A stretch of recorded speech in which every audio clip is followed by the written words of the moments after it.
संत जनो प्यारा मैं मिलया।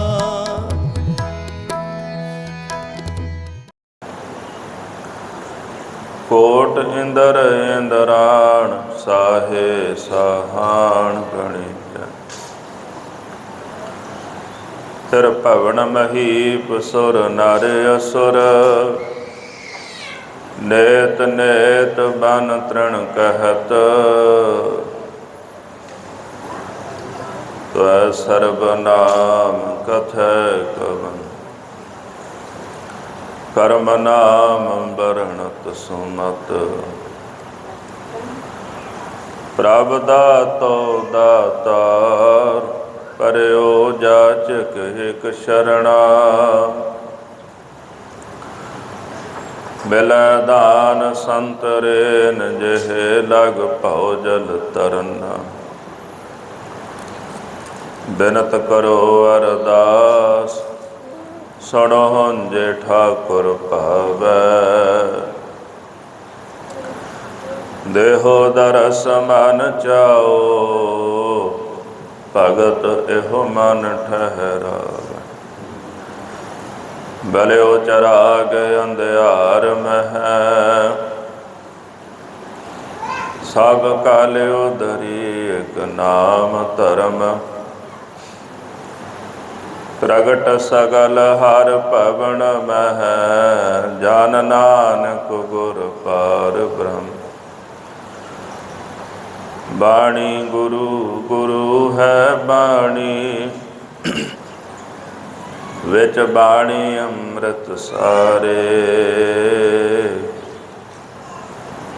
गुरबाणी कहै सेवक जन मानै प्रतख गुरु निस्तारे। मूक उचरै शास्त्र खट पिंग गिरन चढ़ जाए।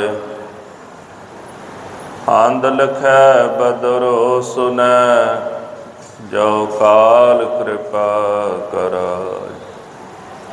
कहाँ बुद्ध प्रभ तुच्छ हमारी बर न सकै महिमा जो तिहारी। हम ना सकत कर सिफत तुम्हारी आप ले हो तुम कथा सुधारी। हम ना सकत कर सिफत तुम्हारी आप ले हो तुम कथा सुधारी। वाहिगुरु जी का खालसा वाहिगुरु जी की फतेह। जुग हो जुगे अटल चबर छतर तख्त के मालिक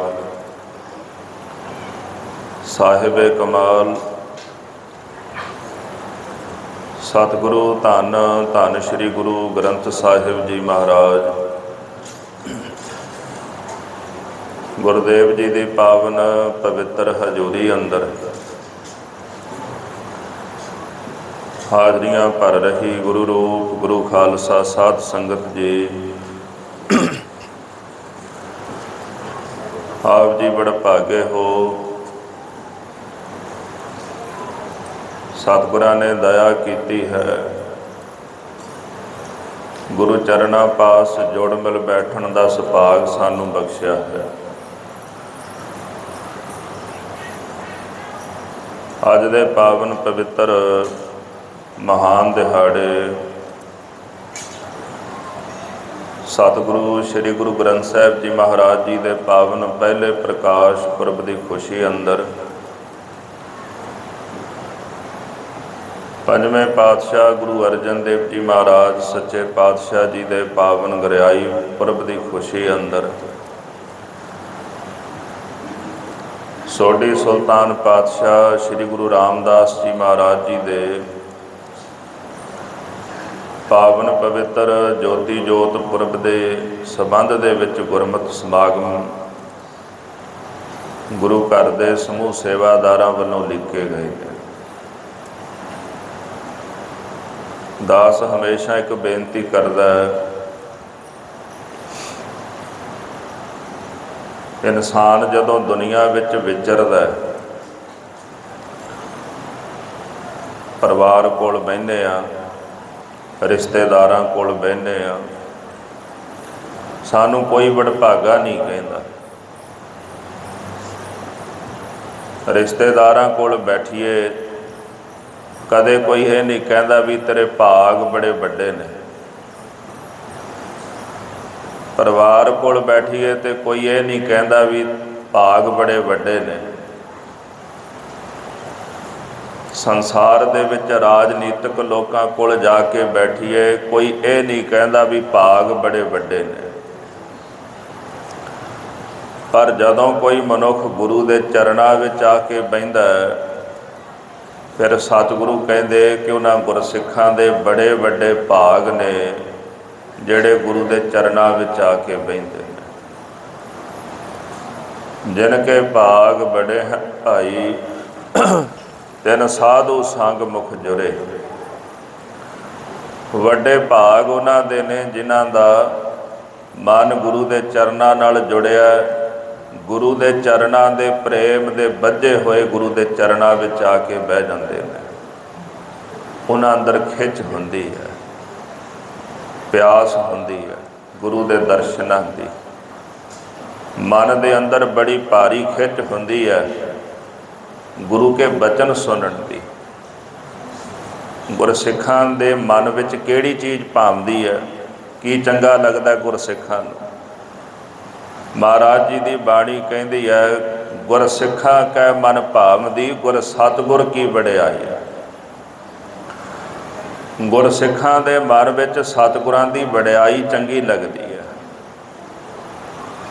ਗੁਰਸਿੱਖ ਗੁਰੂ ਦੇ ਚਰਨਾਂ ਵਿੱਚ ਬਹਿ ਗੁਰੂ ਦੀ ਵਡਿਆਈ ਕਰਦੇ ਨੇ, ਵਡਿਆਈ ਸੁਣਦੇ ਨੇ।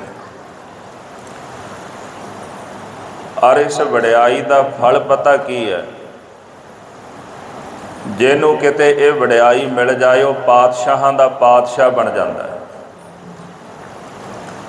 ਆਪਾਂ ਰੋਜ਼ ਸਾਹਿਬਾਂ ਦੀ ਬਾਣੀ ਵਿੱਚ ਪੜ੍ਹਦੇ ਆ, ਜਿਸਨੂੰ ਬਖਸ਼ੇ ਸਿਫਤ ਸਲਾਹ, ਨਾਨਕ ਪਾਤਸ਼ਾਹੀ ਪਾਤਸ਼ਾਹ। ਜਿਹਨੂੰ ਮਾਲਕ ਆਪਣੀ ਸਿਫਤ ਸਲਾਹ ਬਖਸ਼ ਦੇ, ਭਾਵੇਂ ਕੋਈ ਸਿਫਤ ਕਰਨ ਵਾਲਾ ਹੋਵੇ, ਭਾਵੇਂ ਕੋਈ ਸੁਣਨ ਵਾਲਾ ਹੋਵੇ, ਮਿਲੀ ਤਾਂ ਬਖਸ਼ਿਸ਼ ਹੈ।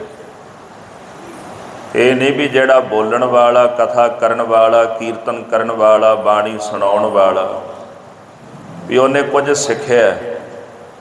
ਸਿੱਖਣਾ ਤਾਂ ਰੀਤ ਹੈ, ਪਰ ਇਹ ਬਖਸ਼ਿਸ਼ ਹੈ ਜਿਹੜੀ ਗੁਰੂ ਦੀ ਕਿਰਪਾ ਤੋਂ ਬਿਨਾਂ ਨਹੀਂ ਪ੍ਰਾਪਤ ਹੁੰਦੀ। ਜਿਹਨੂੰ ਮਹਾਰਾਜ ਇਹ ਸਿਫਤ ਸਲਾਹ ਬਖਸ਼ ਦੇਣ, ਭਾਵੇਂ ਉਹ ਬਖਤੇ ਹੋਵਣ, ਫਿਰ ਦੂਜੇ ਨੇ ਸਰੋਤੇ, ਸੁਣਨ ਵਾਲੇ, ਗੁਰੂ ਕੇ ਪਿਆਰ ਵਾਲੇ ਸਿੱਖ। ਗੁਰੂ ਕੇ ਸਿੱਖਾਂ ਨੂੰ ਵੀ ਇਹ ਬਖਸ਼ਿਸ਼ ਮਹਾਰਾਜ ਨੇ ਤਰੁੱਠ ਕੇ ਦਿੱਤੀ ਹੈ। ਔਰ ਨਵੇਕਲੀ ਗੱਲ ਇਹ ਹੈ ਵੀ ਇਹ ਬਖਸ਼ਿਸ਼ ਹਰ ਕਿਸੇ ਨੂੰ ਨਹੀਂ ਮਿਲਦੀ। ਧਨ ਮਿਲ ਜਾਂਦਾ ਸਾਰਿਆਂ ਨੂੰ, ਸਰੀਰ ਵੀ ਮਿਲ ਜਾਂਦਾ। ਦੁਨੀਆ ਵਿੱਚ ਕਿਹੜਾ ਇੱਦਾਂ ਦਾ ਮਨੁੱਖ ਹੈ ਜਿਹਨੂੰ ਧਨ ਨਹੀਂ ਮਿਲਿਆ? ਭਾਵੇਂ ਕਿਸੇ ਕੋਲ ਥੋੜ੍ਹਾ ਹੀ ਹੋਵੇ, ਮਿਲਿਆ ਤਾਂ ਸਾਰਿਆਂ ਨੂੰ ਹੈ ਨਾ। ਕਿਸੇ ਕੋਲ ਜ਼ਿਆਦਾ, ਕਿਸੇ ਹੀ ਬਾਦ ਘਾਟ, ਕਿਸੇ ਹੀ ਪਹਿ। ਮਹਾਰਾਜ ਬਾਣੀ ਵਿੱਚ ਕਹਿੰਦੇ ਕਿਸੇ ਕੋਲ ਘੱਟ, ਕਿਸੇ ਕੋਲ ਵੱਧ, ਮਿਲਿਆ ਤਾਂ ਸਾਰਿਆਂ ਨੂੰ ਹੈ। ਪਰਿਵਾਰ ਵੀ ਸਾਰਿਆਂ ਦੇ ਕੋਲ ਹੈ। ਕਿਸੇ ਨੂੰ ਮਾਤਾ ਪਿਤਾ ਦੇ ਰੂਪ ਵਿੱਚ ਮਿਲਿਆ, ਕਿਸੇ ਨੂੰ ਆਪਣੇ ਪਰਿਵਾਰ ਬੱਚਿਆਂ ਦੇ ਰੂਪ ਵਿੱਚ ਪਰਿਵਾਰ ਮਿਲਿਆ। ਪਰਿਵਾਰ ਤੋਂ ਬਿਨਾਂ ਵੀ ਕੋਈ ਨਹੀਂ, ਘਰ-ਬਾਰ ਤੋਂ ਬਿਨਾਂ ਵੀ ਕੋਈ ਨਹੀਂ, ਭੋਜਨ ਤੋਂ ਬਿਨਾਂ ਵੀ ਕੋਈ ਨਹੀਂ। ਕਰਤੇ ਪੁਰਖ ਨੇ ਸਾਰੀਆਂ ਦਾਤਾਂ ਸਮ ਰੂਪ ਵਿੱਚ ਸੰਸਾਰ ਦੇ ਅੰਦਰ ਜੀਵਾਂ ਨੂੰ ਬਖਸ਼ੀਆਂ ਨੇ, ਪਰ ਇੱਕੋ ਇੱਕ ਅਮੋਲਕ ਦਾਤ ਹੈ ਜਿਹੜੀ ਕਿਸੇ ਕਿਸੇ ਨੂੰ ਮਿਲਦੀ ਹੈ, ਉਹ ਹੈ ਪਰਮੇਸ਼ਰ ਦੀ ਸਿਫਤ। ਇਹ ਹਰ ਕਿਸੇ ਦੇ ਭਾਗਾਂ ਵਿੱਚ ਨਹੀਂ ਹੁੰਦੀ। ਸਿਫਤ ਕਰਨੀ ਵੀ ਹਰ ਕਿਸੇ ਦੇ ਭਾਗਾਂ ਵਿੱਚ ਨਹੀਂ, ਤੇ ਸੁਣਨੀ ਵੀ ਹਰ ਕਿਸੇ ਦੇ ਭਾਗਾਂ ਵਿੱਚ ਨਹੀਂ। ਇਸ ਵਾਸਤੇ ਜਿਹੜੇ ਕਰਤੇ ਪੁਰਖ ਦੀ ਸਿਫਤ ਕਰਨ ਵਾਲੇ ਹੁੰਦੇ ਨੇ, ਮਹਾਰਾਜ ਕਹਿੰਦੇ ਉਹ ਪਾਤਸ਼ਾਹਾਂ ਦੇ ਪਾਤਸ਼ਾਹ ਬਣ ਜਾਂਦੇ ਨੇ, ਰਾਜਿਆਂ ਦੇ ਵੀ ਰਾਜੇ ਬਣ ਜਾਂਦੇ ਨੇ। ਭਾਈ ਹੇਮੇ ਦੀ ਝੌਂਪੜੀ ਭਾਵੇਂ ਟੁੱਟੀ ਹੈ, ਜਾਤ ਪਾਤ ਚੰਗੀ ਨਹੀਂ, ਲੋਕਾਂ ਦੀ ਦ੍ਰਿਸ਼ਟੀ ਅੰਦਰ। ਸਰੀਰ ਉੱਪਰ ਪਹਿਨੇ ਹੋਏ ਕੱਪੜੇ ਵੀ ਮੈਲੇ ਕੁਚੈਲੇ ਨੇ। ਤੇ ਗੁਰੂ ਅਰਜਨ ਦੇਵ ਜੀ ਮਹਾਰਾਜ ਇਸੇ ਸਿੱਖ ਦੇ ਘਰ ਦੇ ਵਿੱਚ ਜਾ ਕੇ ਚਰਨ ਪਾਉਂਦੇ ਨੇ। ਗਰੀਬ ਨਵਾਜ ਗੁਸਈਆ ਮੇਰਾ ਮਾਥਾ ਛਤਰ ਧਰੈ, ਆਪਣੇ ਗੁਰਸਿੱਖ ਨੂੰ ਨਿਵਾਜਦੇ ਨੇ। ਮਹਾਰਾਜ ਦੇ ਸੰਗੀ ਕਹਿਣ ਲੱਗੇ, ਪਾਤਸ਼ਾਹ ਇਸ ਗੁਰਸਿੱਖ ਦੇ ਤਨ ਉੱਪਰ ਬਸਤਰ ਵੀ ਚੰਗੇ ਨਹੀਂ। ਗੁਰੂ ਸਾਹਿਬ ਜੀ ਕਹਿੰਦੇ, ਤੁਸੀਂ ਸਰੀਰ ਦਾ ਨੰਗੇਜ ਵੇਖ ਰਹੇ ਹੋ ਵੀ ਬਸਤਰ ਨਹੀਂ। ਮਹਾਰਾਜ ਕਹਿੰਦੇ, ਇਹਦੇ ਤਨ ਦੇ ਉੱਪਰ ਪਰਮੇਸ਼ਰ ਨੇ ਪ੍ਰੇਮ ਦਾ ਬਸਤਰ ਪਾਇਆ ਹੋਇਆ, ਨੰਗੇ ਹੋ ਕੇ ਵੀ ਇਹ ਨੰਗੇ ਨਹੀਂ। ਸਤਿਗੁਰ ਜੀ ਜੇ ਵੇਖਿਆ ਜਾਏ ਇਹਦੇ ਕੋਲ ਮਾਇਆ ਕੋਈ ਨਹੀਂ। ਮਹਾਰਾਜ ਕਹਿੰਦੇ ਇਹਦੇ ਕੋਲ ਨਾਮ ਰੂਪੀ ਧਨ ਦਾ ਭਾਰੀ ਖਜ਼ਾਨਾ ਹੈ, ਇਹਦੇ ਕੋਲ ਦੁਨੀਆ ਦਾ ਕੋਈ ਸੁੱਖ ਨਹੀਂ। ਸਤਿਗੁਰੂ ਕਹਿੰਦੇ, ਤੁਸੀਂ ਸੁੱਖ ਦੁਨੀਆ ਦੇ ਪਦਾਰਥ ਵਿੱਚ ਸਮਝਦੇ ਹੋ ਵੀ ਪਦਾਰਥ ਵਿੱਚ ਸੁੱਖ, 36 ਪ੍ਰਕਾਰ ਦੇ ਪਕਵਾਨ ਮਿਲਣੇ, ਚੰਗੇ ਬਸਤਰ ਪਹਿਨਣ ਨੂੰ ਪ੍ਰਾਪਤ ਹੋ ਜਾਣੇ, ਚੰਗਾ ਘਰ ਰਹਿਣ ਨੂੰ ਮਿਲ ਜਾਣਾ। ਸਤਿਗੁਰੂ ਕਹਿੰਦੇ ਇਹੀ ਸੁੱਖ ਹੈ ਨਾ। ਜੇ ਇਹ ਸੁੱਖ ਹੈ ਤੇ ਲੋਕ ਫਿਰ ਦੁਖੀ ਕਿਉਂ ਨੇ? ਜੇ ਪਦਾਰਥ ਸੁੱਖ ਹੈ ਤੇ ਲੋਕ ਦੁਖੀ ਕਿਉਂ ਨੇ? ਮੰਨਿਆ ਵੀ ਜਿਹਦੇ ਕੋਲ ਨਹੀਂ ਉਹ ਤਾਂ ਦੁਖੀ ਹੋਵੇਗਾ ਵੀ ਪਦਾਰਥ ਮੈਨੂੰ ਨਹੀਂ ਮਿਲ ਰਹੇ, ਪਰ ਜਿਨ੍ਹਾਂ ਕੋਲ ਹੈ ਉਹ ਵੀ ਦੁਖੀ ਨੇ। ਫਿਰ ਉਹ ਦੁਖੀ ਕਿਉਂ ਹੋਏ? ਸਤਿਗੁਰੂ ਕਹਿੰਦੇ ਪਦਾਰਥ ਕਿਸੇ ਨੂੰ ਸੁੱਖ ਨਹੀਂ ਦਿੰਦਾ, ਤੇ ਗੁਰਮੁਖਾਂ ਨੇ ਪਦਾਰਥ ਨੂੰ ਤਿਆਗ ਕੇ ਪ੍ਰਭੂ ਦੇ ਨਾਮ ਨੂੰ ਹਿਰਦੇ ਦੇ ਘਰ ਵਿੱਚ ਵਸਾ ਲਿਆ। ਤੇ ਜਦੋਂ ਕਿਸੇ ਦੇ ਹਿਰਦੇ ਵਿੱਚ ਪ੍ਰਭੂ ਦਾ ਨਾਮ ਆ ਕੇ ਵਸ ਜਾਂਦਾ ਨਾ, ਫਿਰ ਉਹ ਗੁਰਮੁਖ ਕਹਿੰਦੇ, ਦੁੱਖ ਨਾਹੀ ਸਭ ਸੁਖ ਹੀ ਹੈ ਰੇ, ਹਾਰ ਨਹੀਂ ਸਭ ਜੀਤੈ। ਦੁੱਖ ਤਾਂ ਹੈ ਹੀ ਨਹੀਂ, ਕਹਿੰਦੇ ਹੈ ਹੀ ਸੁੱਖ ਹੈ। ਗੁਰੂ ਸਾਹਿਬ ਜੀ ਇੱਕ ਬਚਨ ਉਚਾਰਦੇ ਆਪਾਂ ਰੋਜ਼ ਪੜ੍ਹਦੇ ਹਾਂ, ਸਗਲ ਸ੍ਰਿਸ਼ਟ ਕੋ ਰਾਜਾ ਦੁਖੀਆ। ਸਾਰੀ ਸ੍ਰਿਸ਼ਟੀ ਦਾ ਰਾਜਾ ਪਰ ਫਿਰ ਵੀ ਦੁਖੀ ਹੈ। ਰਾਜੇ ਕੋਲ ਕਮੀ ਥੋੜ੍ਹਾ ਹੁੰਦੀ ਕਿਸੇ ਪਦਾਰਥ ਦੀ, ਇੰਨਾ ਕੁਝ ਹੋਣ ਦੇ ਬਾਵਜੂਦ ਉਹ ਫਿਰ ਵੀ ਦੁਖੀ ਰਹਿੰਦਾ ਹੈ। ਸੁਖੀ ਹੋ ਸਕਦਾ, ਹਰ ਕਾ ਨਾਮ ਜਪਤ ਹੋਏ ਸੁਖੀਆ। ਜਦੋਂ ਹਰੀ ਦਾ ਨਾਮ ਜਪਦਾ ਫਿਰ ਉਹ ਸੁਖੀ ਹੁੰਦਾ ਹੈ। ਭਾਵ ਅਰਥ ਹੈ ਕਿ ਪ੍ਰਭੂ ਦੇ ਨਾਮ ਦੇ ਵਿੱਚ ਹੀ ਜਿਹੜਾ ਅਧਿਆਤਮਿਕ ਸੁੱਖ ਹੈ। ਤੇ ਭਾਈ ਹੇਮਾ ਜੀ ਝੌਂਪੜੀ ਵਿੱਚ ਬੈਠੇ ਨੇ, ਸਿੱਖ ਮਾਪਦੇ ਨੇ, ਮਹਾਰਾਜ ਜੀ ਇਹਦੇ ਕੋਲ ਦੁਨੀਆ ਦੇ ਪਦਾਰਥ ਨਹੀਂ। ਗੁਰੂ ਸਾਹਿਬ ਜੀ ਕਹਿੰਦੇ, ਜੇ ਦੁਨੀਆ ਦੇ ਪਦਾਰਥ ਨਹੀਂ ਹੈ ਫਿਰ ਵੀ ਸਾਰੀ ਸ੍ਰਿਸ਼ਟੀ ਦਾ ਰਾਜਾ ਹੈ। ਰਾਜਾ ਸਗਲੀ ਸ੍ਰਿਸ਼ਟ ਕਾ ਹਰ ਨਾਮ ਮਨ ਭਿੰਨਾ। ਇਹਦਾ ਮਨ ਪਰਮੇਸ਼ਰ ਦੇ ਨਾਮ ਦੇ ਵਿੱਚ ਭਿੱਜਿਆ ਹੋਇਆ। ਇਹਦਾ ਮਨ ਪਰਮੇਸ਼ਰ ਦੇ ਨਾਮ ਨੇ ਵਿੰਨ ਦਿੱਤਾ ਹੈ। ਇਹ ਅੱਠੇ ਪੈਰ ਕਰਤੇ ਪੁਰਖ ਦੀ ਸ਼ੋਭਾ ਕਰਦਾ ਹੈ, ਸਾਰੀ ਸ੍ਰਿਸ਼ਟੀ ਦਾ ਰਾਜਾ ਆ। ਇਸ ਕਰਕੇ ਰਾਜਾ ਉਹ ਨਹੀਂ ਜਿਹਦੇ ਕੋਲ ਪਦਾਰਥ ਹੋਵਣ। ਅਸਲ ਵਿੱਚ ਰਾਜਾ ਤਾਂ ਉਹੀ ਹੈ ਜਿਸ ਨੂੰ ਬਖਸ਼ੇ ਸਿਫਤ ਸਲਾਹ, ਨਾਨਕ ਪਾਤਸ਼ਾਹੀ ਪਾਤਸ਼ਾਹੋ। ਜਿਹਨੂੰ ਉਹ ਆਪਣੀ ਸਿਫਤ ਸਲਾਹ ਬਖਸ਼ ਦੇਵੇ, ਉਹ ਪਾਤਸ਼ਾਹਾਂ ਦਾ ਪਾਤਸ਼ਾਹ ਬਣ ਜਾਂਦਾ ਹੈ। ਡਾਕਟਰ ਹਰਪਾਲ ਸਿੰਘ ਪੰਨੂ, ਉਹਨਾਂ ਦਾ ਨਾਮ ਤੁਸੀਂ ਸੁਣਿਆ ਹੋਵੇਗਾ, ਬੜੇ ਵਿਦਵਾਨ ਸਿਆਣੇ ਨੇ, ਸੁਲਝੇ ਹੋਏ। ਇੱਕ ਦਿਨ ਲੈਕਚਰ ਦੇਣ ਵਾਸਤੇ ਗਏ। ਗੁਰੂ ਨਾਨਕ ਸਾਹਿਬ ਮਹਾਰਾਜ ਜੀ ਦੀ ਜਿਹੜੀ ਪੁਰਾਤਨ ਜਨਮ ਸਾਖੀ ਹੈ ਨਾ, ਉਹਨਾਂ ਨੂੰ ਸਾਰੀ ਯਾਦ ਹੈ। ਹਰ ਪੁਰਾਣੀ ਭਾਸ਼ਾ ਨੂੰ ਨਵੀਨ ਰੂਪ ਦੇ ਵਿੱਚ ਬੜਾ ਸੁੰਦਰ ਬਿਆਨ ਕਰਦੇ ਨੇ। ਤੇ ਵਿਦਿਆਰਥੀ ਕਹਿਣ ਲੱਗੇ, ਪ੍ਰੋਫੈਸਰ ਸਾਹਿਬ ਤੁਹਾਡੀਆਂ ਗੱਲਾਂ ਬੜੀਆਂ ਚੰਗੀਆਂ ਲੱਗਦੀਆਂ ਨੇ। ਉਹ ਕਹਿੰਦੇ, ਨਹੀਂ ਵੀ ਮੈਂ ਤਾਂ ਬਿਲਕੁਲ ਠੇਠ ਬੋਲਣ ਵਾਲਾ ਆ, ਵੀ ਮੇਰੀ ਬੋਲੀ ਇੰਨੀ ਚੰਗੀ ਨਹੀਂ। ਤੁਹਾਨੂੰ ਪਤਾ ਕੀ ਚੰਗਾ ਲੱਗਦਾ ਹੈ? ਤੁਹਾਨੂੰ ਮੈਂ ਨਹੀਂ ਚੰਗਾ ਲੱਗਦਾ, ਮੇਰੀ ਬੋਲੀ ਨਹੀਂ ਚੰਗੀ ਲੱਗਦੀ, ਤੁਹਾਨੂੰ ਗੁਰੂ ਨਾਨਕ ਦੇਵ ਜੀ ਚੰਗੇ ਲੱਗਦੇ ਨੇ। ਕਿਉਂਕਿ ਜਦੋਂ ਮੈਂ ਬੋਲਦਾ ਤੇ ਗੱਲ ਗੁਰੂ ਦੀ ਕਰਦਾ ਨਾ, ਤੁਹਾਨੂੰ ਗੁਰੂ ਦੀ ਗੱਲ ਚੰਗੀ ਲੱਗਦੀ ਹੈ। ਫਿਰ ਉਹ ਕਹਿੰਦੇ ਜਿਹੜਾ ਗੁਰੂ ਦੀ ਗੱਲ ਕਰੇ ਉਹਦਾ ਕੱਦ ਉੱਚਾ ਹੋ ਜਾਂਦਾ ਹੈ, ਉਹਦਾ ਮਾਣ ਵੱਧਦਾ। ਜਿਵੇਂ ਆਪਾਂ ਆਪਣੇ ਵਡੇਰਿਆਂ ਦੀ ਗੱਲ ਕਰਾਂਗੇ, ਉਹਨਾਂ ਨੂੰ ਚੰਗਾ ਆਖਾਂਗੇ ਦੁਨੀਆ ਵਿੱਚ, ਤੇ ਸੁਭਾਵਿਕ ਹੈ ਸਾਡਾ ਕੱਦ ਉੱਚਾ ਹੋਏਗਾ। ਲੋਕ ਕਹਿਣਗੇ ਵੀ ਇਹਨਾਂ ਦੇ ਵਡੇਰੇ ਬੜੇ ਚੰਗੇ ਤੇ ਇਹ ਖਾਨਦਾਨ ਬੜਾ ਚੰਗਾ।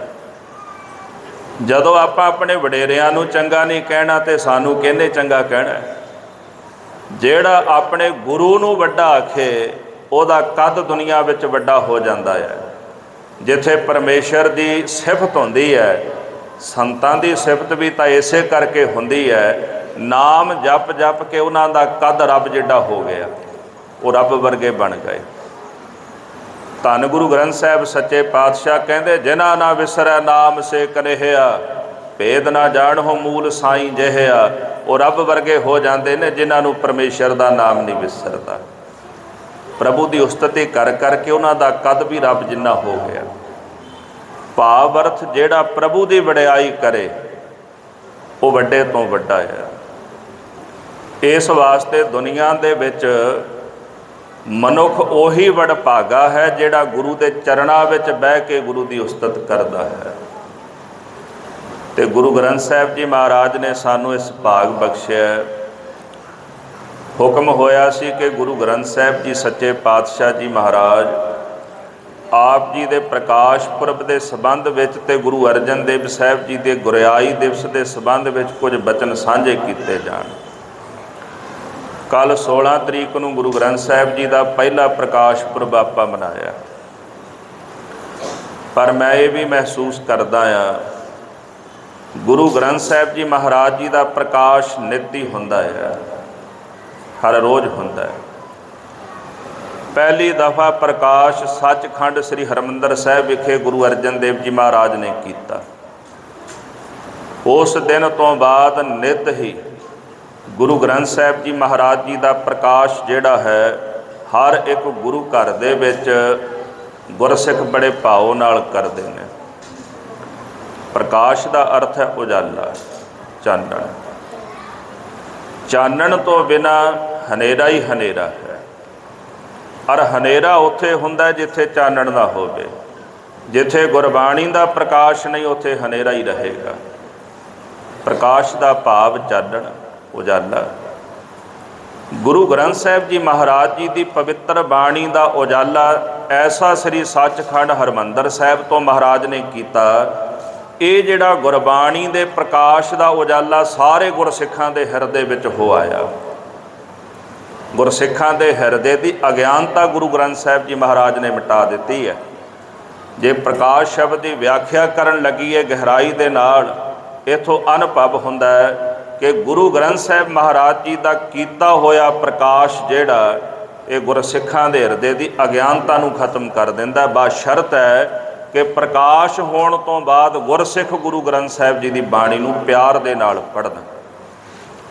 ਭਾਈ ਗੁਰਦਾਸ ਸਾਹਿਬ ਜੀ ਲਿਖਦੇ ਨੇ, ਬਾਣੀ ਮੁਖੋਂ ਉਚਾਰੀਐ ਹੋਏ ਰੁਸ਼ਨਾਈ ਮਿਟੈ ਅੰਧਿਆਰਾ। ਗੁਰਬਾਣੀ ਨੂੰ ਆਪਣੀ ਰਸਨਾ ਦੇ ਨਾਲ ਉਚਾਰਨ ਕਰੀਏ, ਹਿਰਦੇ ਦੇ ਘਰ ਵਿੱਚ ਰੁਸ਼ਨਾਈ ਹੋਵੇਗੀ ਤੇ ਅਗਿਆਨਤਾ ਮਿਟੇਗੀ।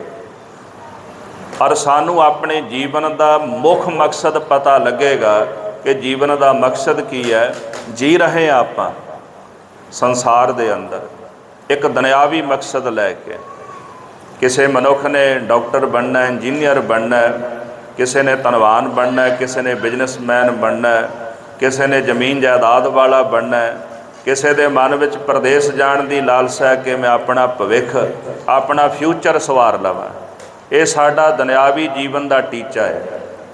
ਇਹਨੂੰ ਲੈ ਕੇ ਆਪਾਂ ਸਾਰੇ ਚੱਲ ਰਹੇ ਹਾਂ ਕਿਉਂਕਿ ਦੁਨਿਆਵੀ ਗਿਆਨ ਸਾਨੂੰ ਹੈ, ਪਰ ਮਹਾਰਾਜ ਕਹਿੰਦੇ ਜਿਹੜਾ ਸਾਡਾ ਅੰਦਰਲਾ ਅਧਿਆਤਮਿਕ ਗਿਆਨ ਹੈ ਉਹ ਬਿਲਕੁਲ ਅਧੂਰਾ ਹੈ ਜਾਂ ਅਸੀਂ ਅਗਿਆਨੀ ਹਾਂ। ਸਾਨੂੰ ਅੰਦਰ ਦਾ ਨਹੀਂ ਪਤਾ ਵੀ ਅੰਦਰ ਦੀ ਯਾਤਰਾ ਜਿਹੜੀ ਸਾਡੀ ਕੈਸੀ ਹੈ ਤੇ ਅਸੀਂ ਕਿੱਥੇ ਜਾਣਾ ਹੈ। ਜਿੰਨੀ ਦੇਰ ਤੱਕ ਅੰਦਰ ਰੋਸ਼ਨਾਈ ਨਹੀਂ ਹੋਵੇਗੀ ਉਤਨੀ ਦੇਰ ਤੱਕ ਜੀਵਨ ਦਾ ਮੂਲ ਮੰਤਰ, ਜੀਵਨ ਦਾ ਟੀਚਾ ਸਾਨੂੰ ਪਤਾ ਨਹੀਂ ਲੱਗੇਗਾ। ਗੁਰਬਾਣੀ ਸਾਨੂੰ ਰੋਸ਼ਨਾਈ ਦਿੰਦੀ ਹੈ। ਭਾਈ ਗੁਰਦਾਸ ਸਾਹਿਬ ਜੀ ਕਹਿੰਦੇ, ਜਦੋਂ ਬਾਣੀ ਗਾਓਗੇ ਹੋਏ ਰੋਸ਼ਨਾਈ ਮਿਟੈ ਅੰਧਿਆਰਾ, ਤੁਹਾਡੇ ਅੰਦਰ ਰੋਸ਼ਨਾਈ ਹੋਵੇਗੀ, ਤੁਹਾਨੂੰ ਪਤਾ ਲੱਗੇਗਾ ਮੇਰੇ ਜੀਵਨ ਦਾ ਮਕਸਦ ਕੀ ਹੈ। ਗੁਰੂ ਗ੍ਰੰਥ ਸਾਹਿਬ ਜੀ ਦਾ ਪ੍ਰਕਾਸ਼ ਇਸੇ ਕਰਕੇ ਗੁਰਸਿੱਖ ਕਰਦੇ ਨੇ ਕਿ ਬਾਣੀ ਪੜ੍ਹੀ ਜਾਏ, ਗੁਰੂ ਦਾ ਉਪਦੇਸ਼ ਸੁਣਿਆ ਜਾਏ, ਬਾਣੀ ਨੂੰ ਵਿਚਾਰਿਆ ਜਾਏ, ਉਸ ਬਾਣੀ ਦੇ ਅਨੁਸਾਰ ਆਪਣਾ ਜੀਵਨ ਬਸਰ ਕੀਤਾ ਜਾਏ। ਗੁਰੂ ਗ੍ਰੰਥ ਸਾਹਿਬ ਮਹਾਰਾਜ ਜੀ ਦੀ ਸੰਪਾਦਨਾ ਦਾ ਇਤਿਹਾਸ ਬੜਾ ਲੰਮੇਰਾ, ਮੈਂ ਸੰਖੇਪ ਵਿੱਚ ਬੇਨਤੀ ਕਰਨੀ ਹੈ। ਮਹਾਰਾਜ ਸੱਚੇ ਪਾਤਸ਼ਾਹ ਗੁਰੂ ਅਰਜਨ ਦੇਵ ਸਾਹਿਬ ਜੀ ਦੀ ਹਜ਼ੂਰੀ ਅੰਦਰ ਇੱਕ ਦਿਨ ਰਬਾਬੀ ਸਿੱਖ ਕੀਰਤਨ ਕਰਦਿਆਂ ਕਰਦਿਆਂ ਇੱਕ ਸ਼ਬਦ ਪੜ੍ਹਦੇ ਨੇ, ਜਿਸ ਸ਼ਬਦ ਦੀਆਂ ਅਖੀਰਲੀਆਂ ਪੰਕਤੀਆਂ ਵਿੱਚ ਨਾਨਕ ਸ਼ਬਦ ਦੀ ਮੋਹਰ ਤਾਂ ਲੱਗੀ ਹੈ, ਪਰ ਪਾਤਸ਼ਾਹ ਕਹਿਣ ਲੱਗੇ, ਭਾਈ ਗੁਰਦਾਸ, ਗੁਰਬਾਣੀ ਦੇ ਵਿੱਚ ਮੀਣਿਆਂ ਨੇ ਰਲਾ ਕਰ ਦਿੱਤਾ ਹੈ, ਇਸ ਬਾਣੀ ਨੂੰ ਜੁਦਾ ਕਰੀਏ। ਮਹਾਰਾਜ ਨੇ ਫਿਰ ਉਦਮ ਕੀਤਾ, 4 ਚੁਫੇਰੇ ਹੁਕਮਨਾਮੇ ਭੇਜੇ ਵੀ ਜਿਨ੍ਹਾਂ ਜਿਨ੍ਹਾਂ ਸਿੱਖਾਂ ਕੋਲ ਬਾਣੀ ਮੌਜੂਦ ਹੈ ਉਹ ਗੁਰਸਿੱਖ ਬਾਣੀ ਲੈ ਕੇ ਆਵਣ। ਬਾਣੀ ਆਪ ਵੀ ਸਾਹਿਬ ਜੀ ਲਿਖਦੇ ਸਨ, ਗੁਰੂ ਨਾਨਕ ਸਾਹਿਬ ਜੀ ਬਾਣੀ ਉਚਾਰਦੇ ਤੇ ਬਾਣੀ ਲਿਖਦੇ ਨੇ। ਪ੍ਰਿਥੀ ਚੰਦ ਦਾ ਪੋਤਰਾ ਜਦੋਂ ਮੁੱਢਲਾ ਇਤਿਹਾਸ ਗੁਰੂ ਸਾਹਿਬ ਦਾ ਲਿਖਦਾ ਹੈ, ਉਹਦੇ ਵਿੱਚ ਉਹਨੇ ਜ਼ਿਕਰ ਕੀਤਾ ਆਪ ਪ੍ਰਿਥੀ ਚੰਦ ਦੇ ਪੋਤਰੇ ਨੇ ਕਿ ਗੁਰੂ ਨਾਨਕ ਸਾਹਿਬ ਜੀ ਨੇ ਗੱਦੀ ਨਾਲ ਆਪਣੀ ਜਿਹੜੀ ਬਾਣੀ ਸੀ ਗੁਰੂ ਅੰਗਦ ਦੇਵ ਜੀ ਨੂੰ ਸੌਂਪੀ। ਗੁਰੂ ਅੰਗਦ ਦੇਵ ਜੀ ਨੇ ਗੱਦੀ ਨਾਲ ਬਾਣੀ ਗੁਰੂ ਅਮਰਦਾਸ ਸਾਹਿਬ ਜੀ, ਗੁਰੂ ਅਮਰਦਾਸ ਸਾਹਿਬ ਜੀ ਨੇ ਬਾਣੀ ਗੁਰੂ ਰਾਮਦਾਸ ਸਾਹਿਬ ਜੀ ਨੂੰ ਸੌਂਪੀ, ਤੇ ਗੁਰੂ ਰਾਮਦਾਸ ਸਾਹਿਬ ਜੀ ਨੇ ਬਾਣੀ ਧੰਨ ਗੁਰੂ ਅਰਜਨ ਦੇਵ ਸਾਹਿਬ ਜੀ ਨੂੰ ਗੱਦੀ ਨਾਲ ਸੌਂਪੀ। ਪਰ ਉਹਨਾਂ ਸਮਿਆਂ ਦੇ ਵਿੱਚ ਗੁਰਬਾਣੀ ਦੀਆਂ ਪੋਥੀਆਂ ਦੇ ਵੀ ਕਈ ਉਤਾਰੇ ਹੋਏ। ਇਹ ਉਤਾਰੇ ਧੰਨ ਗੁਰੂ ਅੰਗਦ ਦੇਵ ਜੀ ਮਹਾਰਾਜ ਨੇ ਕੀਤੇ। ਉਸ ਤੋਂ ਬਾਅਦ ਗੁਰੂ ਅਮਰਦਾਸ ਸਾਹਿਬ ਜੀ ਦਾ ਸਾਰਾ ਪਰਿਵਾਰ ਇਹ ਸੇਵਾ ਨਿਭਾਉਂਦਾ ਰਿਹਾ। ਗੁਰੂ ਰਾਮਦਾਸ ਮਹਾਰਾਜ ਜੀ ਆਪ ਵੀ ਬਾਣੀ ਲਿਖਦੇ ਰਹੇ, ਤੇ ਗੁਰਬਾਣੀ ਦੀਆਂ ਕਈ ਪੋਥੀਆਂ ਜਿਹੜੀਆਂ ਉਸ ਸਮੇਂ ਵਿੱਚ ਮੌਜੂਦ ਸਨ, ਤੇ ਗੋਇੰਦਵਾਲ ਸਾਹਿਬ 4 ਪੋਥੀਆਂ ਗੁਰਬਾਣੀ ਦੀਆਂ ਬਾਬਾ ਮੋਹਨ ਜੀ ਦੇ ਪਾਸ ਸਨ। ਇਹ ਸਾਰੀਆਂ ਪੋਥੀਆਂ ਜਿਹੜੀਆਂ ਨੇ ਇੱਕ ਹੀ ਕਲਮ ਦੀ ਲਿਖਾਈ ਹੈ। 2 ਪੋਥੀਆਂ ਤੇ ਅੱਜ ਵੀ ਮੌਜੂਦ ਨੇ। 2 ਪੋਥੀਆਂ ਦਾ ਪਤਾ ਨਹੀਂ ਲੱਗਿਆ, ਪਰ ਗਿਆਨੀ ਗਿਆਨ ਸਿੰਘ ਹੋਰਾਂ ਨੇ ਇੱਕ ਪੋਥੀ ਦੇ ਦਰਸ਼ਨ ਜ਼ਰੂਰ ਕੀਤੇ ਨੇ। ਗੋਇੰਦਵਾਲ ਸਾਹਿਬ ਦੀ ਇੱਕ ਪੋਥੀ ਜਿਹੜੀ ਹੈ ਜੀ, ਉਹਦੇ ਵਿੱਚ 300 ਅੰਗ ਨੇ, ਦੂਜੀ ਪੋਥੀ ਵਿੱਚ 224 ਅੰਗ ਨੇ। ਇੱਕ ਪੋਥੀ ਦੇ ਵਿੱਚ 9 ਰਾਗ ਨੇ, 2 ਰਾਗ ਇੱਦਾਂ ਦੇ ਨੇ ਜਿਨ੍ਹਾਂ ਵਿੱਚ ਇੱਕ ਇੱਕ ਸ਼ਬਦ ਹੀ ਦਰਜ ਹੈ। ਫਿਰ 9 ਭਗਤਾਂ ਦੀ ਬਾਣੀ ਦਰਜ ਹੈ। ਦੂਜੀ ਪੋਥੀ ਦੇ ਵਿੱਚ 5 ਭਗਤਾਂ ਦੀ ਬਾਣੀ ਦਰਜ ਹੈ, ਤੇ 5 ਹੀ ਰਾਗ ਨੇ ਉਹਨਾਂ ਵਿੱਚ। ਪਹਿਲੀ ਪੋਥੀ ਰਾਗ ਸੂਈ ਤੋਂ, ਦੂਜੀ ਪੋਥੀ ਰਾਗ ਰਾਮਕਲੀ ਤੋਂ ਸ਼ੁਰੂ ਹੁੰਦੀ ਹੈ। ਗਿਆਨੀ ਗਿਆਨ ਸਿੰਘ ਜੀ ਕਹਿੰਦੇ ਜਿਹੜੀ ਪੋਥੀ ਅਸੀਂ ਵੇਖੀ ਹੈ ਉਹ ਸਰੀ ਰਾਗ ਤੋਂ ਸ਼ੁਰੂ ਹੁੰਦੀ ਹੈ, ਪਰ ਇਹਨਾਂ ਪੋਥੀਆਂ ਵਿੱਚ ਸਾਰੀ ਬਾਣੀ ਨਹੀਂ, ਬਹੁਤ ਥੋੜ੍ਹੇ ਜਿਹੇ ਸ਼ਬਦ ਨੇ। ਇਹਨਾਂ ਪੋਥੀਆਂ ਨੂੰ ਲੈਣ ਵਾਸਤੇ ਮਹਾਰਾਜ ਨੇ ਭਾਈ ਗੁਰਦਾਸ ਸਾਹਿਬ ਜੀ ਨੂੰ ਭੇਜਿਆ। ਬਾਬਾ ਮੋਹਨ ਜੀ ਨੇ ਪੋਥੀਆਂ ਨਹੀਂ ਦਿੱਤੀਆਂ, ਬਾਬਾ ਬੁੱਢਾ ਜੀ ਆਏ ਤਾਂ ਵੀ ਨਹੀਂ ਦਿੱਤੀਆਂ। ਫਿਰ ਗੁਰੂ ਅਰਜਨ ਦੇਵ ਜੀ ਮਹਾਰਾਜ ਸੱਚੇ ਪਾਤਸ਼ਾਹ ਆਪ ਪੋਥੀਆਂ ਲੈਣ ਵਾਸਤੇ ਆਏ। ਆ ਕੇ ਜਦੋਂ ਗੁਰਬਾਣੀ ਦਾ ਕੀਰਤਨ ਕੀਤਾ, ਬਾਬਾ ਮੋਹਨ ਜੀ ਦਾ ਮਨ ਐਸਾ ਪੰਘਰਿਆ ਬਾਣੀ ਨੂੰ ਸੁਣ ਕੇ, ਚਬਾਰੇ ਤੋਂ ਹੇਠਾਂ ਉਤਰ ਆਏ, ਦੋਨੇ ਹੱਥ ਜੋੜੇ, ਨਮਸਕਾਰ ਕੀਤੀ। ਤੇ ਗੁਰੂ ਅਰਜਨ ਦੇਵ ਸਾਹਿਬ ਜੀ ਦੇ ਮਾਮਾ ਜੀ ਲੱਗਦੇ ਸਨ ਬਾਬਾ ਮੋਹਨ ਜੀ। ਸਤਿਗੁਰ ਜੀ ਜਦੋਂ ਨਮਸਕਾਰ ਕਰਦੇ ਨੇ ਬਾਬਾ ਮੋਹਨ ਜੀ ਨੂੰ, ਤੇ ਬਾਬਾ ਮੋਹਨ ਜੀ ਕਹਿਣ ਲੱਗੇ ਵੀ ਇਹੀ ਤਾਂ ਸਾਡੀ ਕਮੀ ਸੀ ਕਿ ਗੱਦੀ ਤੁਸੀਂ ਲੈ ਗਏ। ਇਹੀ ਤਾਂ ਸਾਡੀ ਕਮੀ ਸੀ ਵੀ ਜਿਹੜੀ ਸਾਡੀ ਵਸਤੂ ਹੈ ਤੁਹਾਨੂੰ ਮਿਲ ਗਈ। ਉਹ ਕਿਹੜੀ ਕਮੀ ਸੀ? ਕਹਿੰਦੇ ਜੀ ਨਿਮਰਤਾ ਦੀ। ਜੇ ਸਾਡੇ ਵਿੱਚ ਨਿਮਰਤਾ ਹੁੰਦੀ ਨਾ, ਅਸੀਂ ਪਿਤਾ ਗੁਰੂ ਦੇ ਬਚਨ ਸੱਤ ਕਰਕੇ ਮੰਨਦੇ, ਤੇ ਇਹ ਦਾਤ ਸਾਨੂੰ ਵੀ ਮਿਲ ਸਕਦੀ ਸੀ। ਪਰ ਇਹ ਨਿਮਰਤਾ ਤੁਹਾਡੇ ਹਿੱਸੇ ਆਈ ਹੈ। ਨਿਵੈ ਸੋ ਗੌਰਾ ਹੋਏ। ਭਾਰਾ ਤਾਂ ਉਹੀ ਹੈ ਨਾ ਜਿਹੜਾ ਨਿਭ ਜਾਂਦਾ ਹੈ। ਨਿਮਰਤਾ ਬੜੀ ਵੱਡੀ ਦਾਤ ਹੈ। ਨਿਵਣ ਵਾਲਾ ਹੀ ਸਾਰੀਆਂ ਵਸਤੂਆਂ ਲੈ ਜਾਂਦਾ ਹੈ। ਬਾਬਾ ਫਰੀਦ ਸਾਹਿਬ ਜੀ ਕਹਿੰਦੇ ਮੀਂਹ ਪੈਂਦਾ ਹੋਵੇ, ਉੱਚੇ ਟਿੱਬੇ ਖਾਲੀ ਰਹਿ ਜਾਂਦੇ, ਨੀਵਿਆਂ ਤੇ ਪਾਣੀ ਭਰ ਜਾਂਦਾ ਹੈ। ਰੱਬ ਦੇ ਘਰ ਵਿੱਚੋਂ ਵੀ ਦਾਤ ਉਹਨਾਂ ਨੂੰ ਪ੍ਰਾਪਤ ਹੁੰਦੀ ਹੈ ਜਿਹੜੇ ਨਿਭ ਕੇ ਆਉਂਦੇ ਨੇ। ਫਰੀਦਾ ਗਰਭ ਜਿਨਾ ਵਡਿਆਈਆ, ਧਨ ਜੋਬਨ ਆਗਾਹ, ਖਾਲੀ ਚਲੇ ਧਣੀ ਸਿਓ, ਜਿਉ ਟਿੱਬੇ ਮੈਂ ਮਾਹੋ। ਜਿਵੇਂ ਮੀਂਹ ਵਰਸਣ ਦੇ ਨਾਲ ਉੱਚੇ ਟਿੱਬੇ ਖਾਲੀ ਰਹਿ ਜਾਂਦੇ, ਜਿਨ੍ਹਾਂ ਅੰਦਰ ਹੰਕਾਰ ਹੋਵੇ, ਉਹ ਰੱਬ ਦੇ ਘਰ ਵਿੱਚੋਂ ਖਾਲੀ ਚਲੇ ਜਾਂਦੇ ਨੇ, ਉਹਨਾਂ ਦੇ ਪੱਲੇ ਕੁਝ ਨਹੀਂ ਪੈਂਦਾ। ਰੱਬ ਦੇ ਘਰ ਵਿੱਚੋਂ ਵਡਿਆਈ ਕੇਵਲ ਉਹਨਾਂ ਨੂੰ ਮਿਲਦੀ ਜਿਹੜੇ ਨਿਭ ਕੇ ਪਰਮੇਸ਼ਰ ਦੇ ਘਰ ਦੇ ਵਿੱਚ ਆਉਂਦੇ ਨੇ। ਇੱਥੇ ਵਡਿਆਈ ਨਿਵਿਆਂ ਦੀ ਹੈ, ਇੱਥੇ ਵਡਿਆਈ ਉੱਚਿਆਂ ਦੀ ਨਹੀਂ। ਬਾਬਾ ਮੋਹਨ ਜੀ ਕਹਿੰਦੇ, ਪਾਤਸ਼ਾਹ ਸਾਡੇ ਵਿੱਚ ਇਹੀ ਕਮੀ ਸੀ, ਤਾਂ ਹੀ ਤਾਂ ਵਡਿਆਈ ਤੁਹਾਨੂੰ ਮਿਲ ਗਈ, ਕਿਉਂਕਿ ਗੁਣ ਜਿਹੜਾ ਨਿਮਰਤਾ ਦਾ ਉਹ ਤੁਹਾਡੇ ਵਿੱਚ ਸੀ। ਧੰਨ ਸ਼੍ਰੀ ਗੁਰੂ ਅਰਜਨ ਦੇਵ ਸਾਹਿਬ ਜੀ ਮਹਾਰਾਜ ਨੂੰ ਹੱਥ ਜੋੜ ਕੇ ਕਹਿੰਦੇ, ਜੀ ਸੇਵਾ ਦੱਸੋ। ਮਹਾਰਾਜ ਜੀ ਕਹਿੰਦੇ, ਬਾਣੀ ਦੀਆਂ ਪੋਥੀਆਂ ਦਿਓ। ਬਾਣੀ ਦੀਆਂ ਪੋਥੀਆਂ ਲੈ ਕੇ ਨਗਰ ਕੀਰਤਨ ਦੇ ਰੂਪ ਵਿੱਚ ਪਾਲਕੀ ਵਿੱਚ ਸਵਾਰ ਕਰਕੇ ਮਹਾਰਾਜ ਜੀ ਸੱਚਖੰਡ ਸ੍ਰੀ ਹਰਿਮੰਦਰ ਸਾਹਿਬ ਲੈ ਕੇ ਆਏ। ਗੁਰੂ ਅਰਜਨ ਦੇਵ ਜੀ ਮਹਾਰਾਜ ਜੀ ਦਾ ਜਿਹੜਾ ਜੀਵਨ ਹੈ, ਬੜਾ ਵਿਸਮਾਦੀ ਜੀਵਨ ਹੈ, ਬੜਾ ਵਿਸਮਾਦੀ ਜੀਵਨ। ਇਸ ਛੋਟੇ ਜਿਹੇ ਜੀਵਨ ਦੇ ਅੰਦਰ ਇੰਨੇ ਵੱਡੇ ਕਾਰਜ ਕਰਨੇ, ਰੱਬ ਤੋਂ ਬਿਨਾਂ ਇਹ ਕਾਰਜ ਕੋਈ ਹੋਰ ਨਹੀਂ ਸੀ ਕਰ ਸਕਦਾ। ਸੱਚਖੰਡ ਸ੍ਰੀ ਹਰਿਮੰਦਰ ਸਾਹਿਬ ਦੇ ਸਰੋਵਰ ਦੀ ਸੇਵਾ ਕਰਾਣੀ, ਫਿਰ ਸ੍ਰੀ ਹਰਿਮੰਦਰ ਸਾਹਿਬ ਦੀ ਰਚਨਾ ਕਰਨੀ, ਨਗਰ ਵਸਾਉਣਾ, ਗੁਰੂ ਗ੍ਰੰਥ ਸਾਹਿਬ ਮਹਾਰਾਜ ਜੀ ਦੀ ਸੰਪਾਦਨਾ ਕਰਨੀ, ਫਿਰ ਜਾ ਕੇ ਸ਼ਹਾਦਤ ਦੇਣੀ। ਇੱਕ ਆਮ ਪੁਰਸ਼ ਦੇ ਜੀਵਨ ਵਿੱਚ ਐਡੀ ਭਾਰੀ ਉਪਲਬਧੀ ਨਹੀਂ ਹੁੰਦੀ, ਪਰ ਧੰਨ ਗੁਰੂ ਅਰਜਨ ਦੇਵ ਜੀ ਮਹਾਰਾਜ ਸੱਚੇ ਪਾਤਸ਼ਾਹ ਦੇ ਜੀਵਨ ਦੀ ਇਹ ਜਿਹੜੀ ਉਪਲਬਧੀ ਹੈ ਨਾ, ਤੇ ਇਹਨੂੰ ਵੇਖ ਕੇ ਮਨ ਕਹਿ ਉੱਠਦਾ ਵੀ ਰੱਬ ਤੋਂ ਬਿਨਾਂ ਇਹ ਕੰਮ ਹੋਰ ਕੋਈ ਨਹੀਂ ਕਰ ਸਕਦਾ। ਜਦੋਂ ਸ੍ਰੀ ਹਰਿਮੰਦਰ ਸਾਹਿਬ ਦੀ ਸੇਵਾ ਹੁੰਦੀ, ਸਰੋਵਰ ਦੀ ਸੇਵਾ ਹੁੰਦੀ, ਮਹਾਰਾਜ ਕਹਿੰਦੇ, ਸੰਤਾਂ ਕੇ ਕਾਰਜ ਆਪ ਖਲੋਇਆ, ਹਰ ਕੰਮ ਕਰਾਵਣ ਆਇਆ ਰਾਮ। ਤੇ ਭੱਟ ਸਾਹਿਬਾਨ ਕਹਿੰਦੇ ਨੇ, ਗੁਰ ਅਰਜਨ ਪ੍ਰਤੱਖ ਹਰ। ਥੋੜੀ ਜੀ ਤਵੱਜੋ ਨਾਲ ਇਹ ਬਚਨ ਸੁਣਨਾ। ਭੱਟ ਕਹਿੰਦੇ, ਗੁਰ ਅਰਜਨ ਪ੍ਰਤੱਖ ਹਰ। ਤੇ ਗੁਰੂ ਅਰਜਨ ਦੇਵ ਜੀ ਮਹਾਰਾਜ ਕਹਿੰਦੇ ਨੇ, ਹਰ ਕੰਮ ਕਰਾਵਣ ਆਇਆ ਰਾਮ। ਹੁਣ ਸਵਾਲ ਹੈ ਵੀ ਉੱਥੇ ਰੱਬ ਕਿਹੜਾ ਸੀ ਜਿਹੜਾ ਸੇਵਾ ਕਰਨ ਵਾਸਤੇ ਆਇਆ?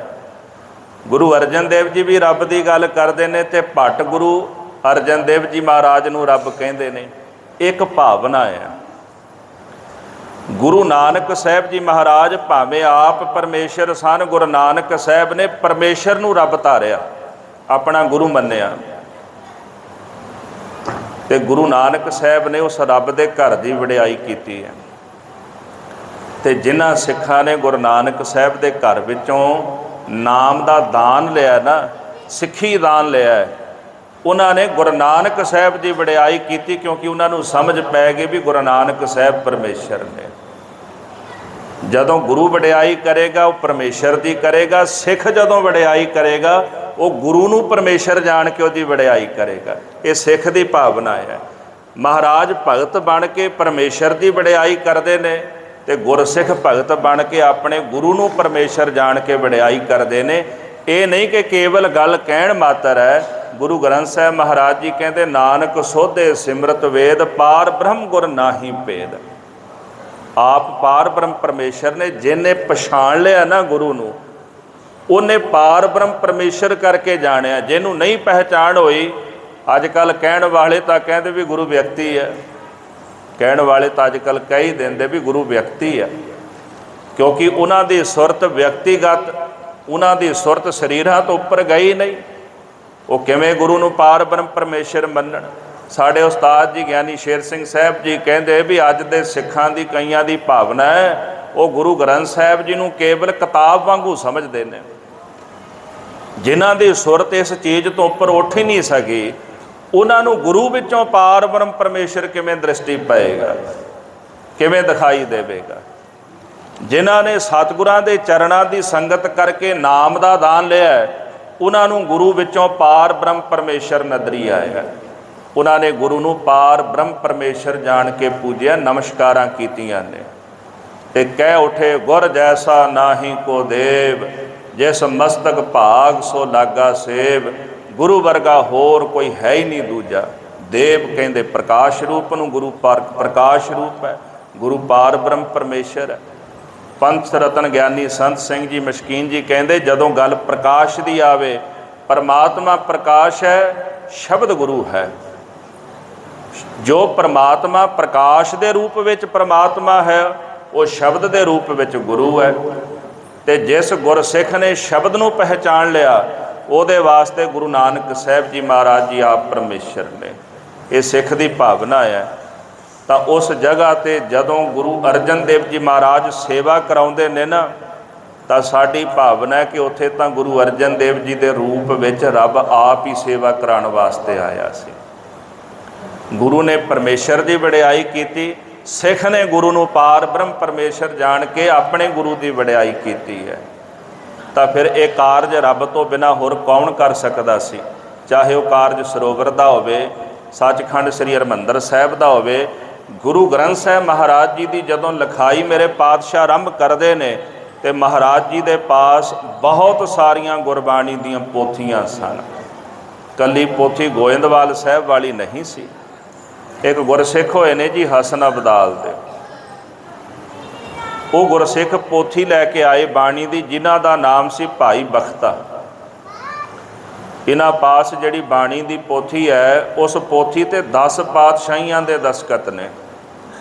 ਇਹਨਾਂ ਦਾ ਪਰਿਵਾਰ ਜਿਹੜਾ ਸੀ, ਜਦੋਂ ਪਾਤਸ਼ਾਹ ਆਪਣਾ ਸਰੂਪ ਬਦਲਦੇ ਤਾਂ ਉਹ ਆ ਕੇ ਮਹਾਰਾਜ ਦੇ ਦਸਤਖਤ ਖਰਾ ਜਾਂਦੇ ਸਨ ਬਾਣੀ ਦੀ ਪੋਥੀ ਤੇ। ਭਾਈ ਬਖਤਾ ਉਹ ਪੋਥੀ ਲੈ ਕੇ ਆਇਆ ਮਹਾਰਾਜ ਕੋਲ। ਉਸ ਪੋਥੀ ਵਿੱਚੋਂ ਬਾਣੀ ਜਿਹੜੀ ਚਾਹੀਦੀ ਸੀ ਉਹ ਲੈ ਕੇ ਮਹਾਰਾਜ ਨੇ ਆਪਣੇ ਪਾਸ ਰੱਖੀ ਤੇ ਪੋਥੀ ਭਾਈ ਬਖਤੇ ਨੂੰ ਵਾਪਸ ਦੇ ਦਿੱਤੀ। ਪ੍ਰਾਣ ਸੰਗਲੀ ਗ੍ਰੰਥ ਵੀ ਮਹਾਰਾਜ ਨੇ ਸੰਗਲਾਦੀਪ ਤੋਂ ਆਪਣੇ ਪਾਸ ਮੰਗਵਾਇਆ। ਤੇ ਰਾਮਸਰ ਸਾਹਿਬ ਦੇ ਕੰਢੇ ਤੇ ਬਹਿ ਕੇ ਅੰਮ੍ਰਿਤ ਵੇਲੇ ਸਭ ਤੋਂ ਪਹਿਲਾਂ ਗੁਰੂ ਗ੍ਰੰਥ ਸਾਹਿਬ ਸੱਚੇ ਪਾਤਸ਼ਾਹ ਮਹਾਰਾਜ ਜੀ ਦੀ ਲਿਖਾਈ ਦੀ ਸੇਵਾ ਜਦੋਂ ਆਰੰਭ ਕੀਤੀ ਨਾ, ਤੇ ਜਿਹੜਾ ਮੂਲ ਮੰਤਰ ਸੀ ਉਹ ਮਹਾਰਾਜ ਗੁਰੂ ਅਰਜਨ ਦੇਵ ਸਾਹਿਬ ਨੇ ਆਪਣੀ ਕਲਮ ਨਾਲ ਲਿਖਿਆ। ਇਹ ਮੂਲ ਮੰਤਰ ਜਿਹੜਾ ਉਹ ਮੂਲ ਮੰਤਰ ਸੀ ਜਿਸ ਮੂਲ ਮੰਤਰ ਨੂੰ ਗੁਰੂ ਰਾਮਦਾਸ ਮਹਾਰਾਜ ਨੇ ਗੋਇੰਦਵਾਲ ਸਾਹਿਬ ਦੀ ਪੋਥੀ ਦੇ ਵਿੱਚ ਉਤਾਰਿਆ ਸੀ। ਗੋਇੰਦਵਾਲ ਸਾਹਿਬ ਦੀ ਜਿਹੜੀ ਪੋਥੀ ਹੈ ਜੀ, ਇੱਕ ਪੋਥੀ ਦੇ ਵਿੱਚ ਗੁਰੂ ਰਾਮਦਾਸ ਮਹਾਰਾਜ ਜੀ ਦੇ 2 ਸ਼ਬਦ ਤੇ ਮੂਲ ਮੰਤਰ ਤੇ ਹੇਠਾਂ ਨਾ ਦਸਤਖਤ ਕੀਤੇ ਹੋਏ ਨੇ।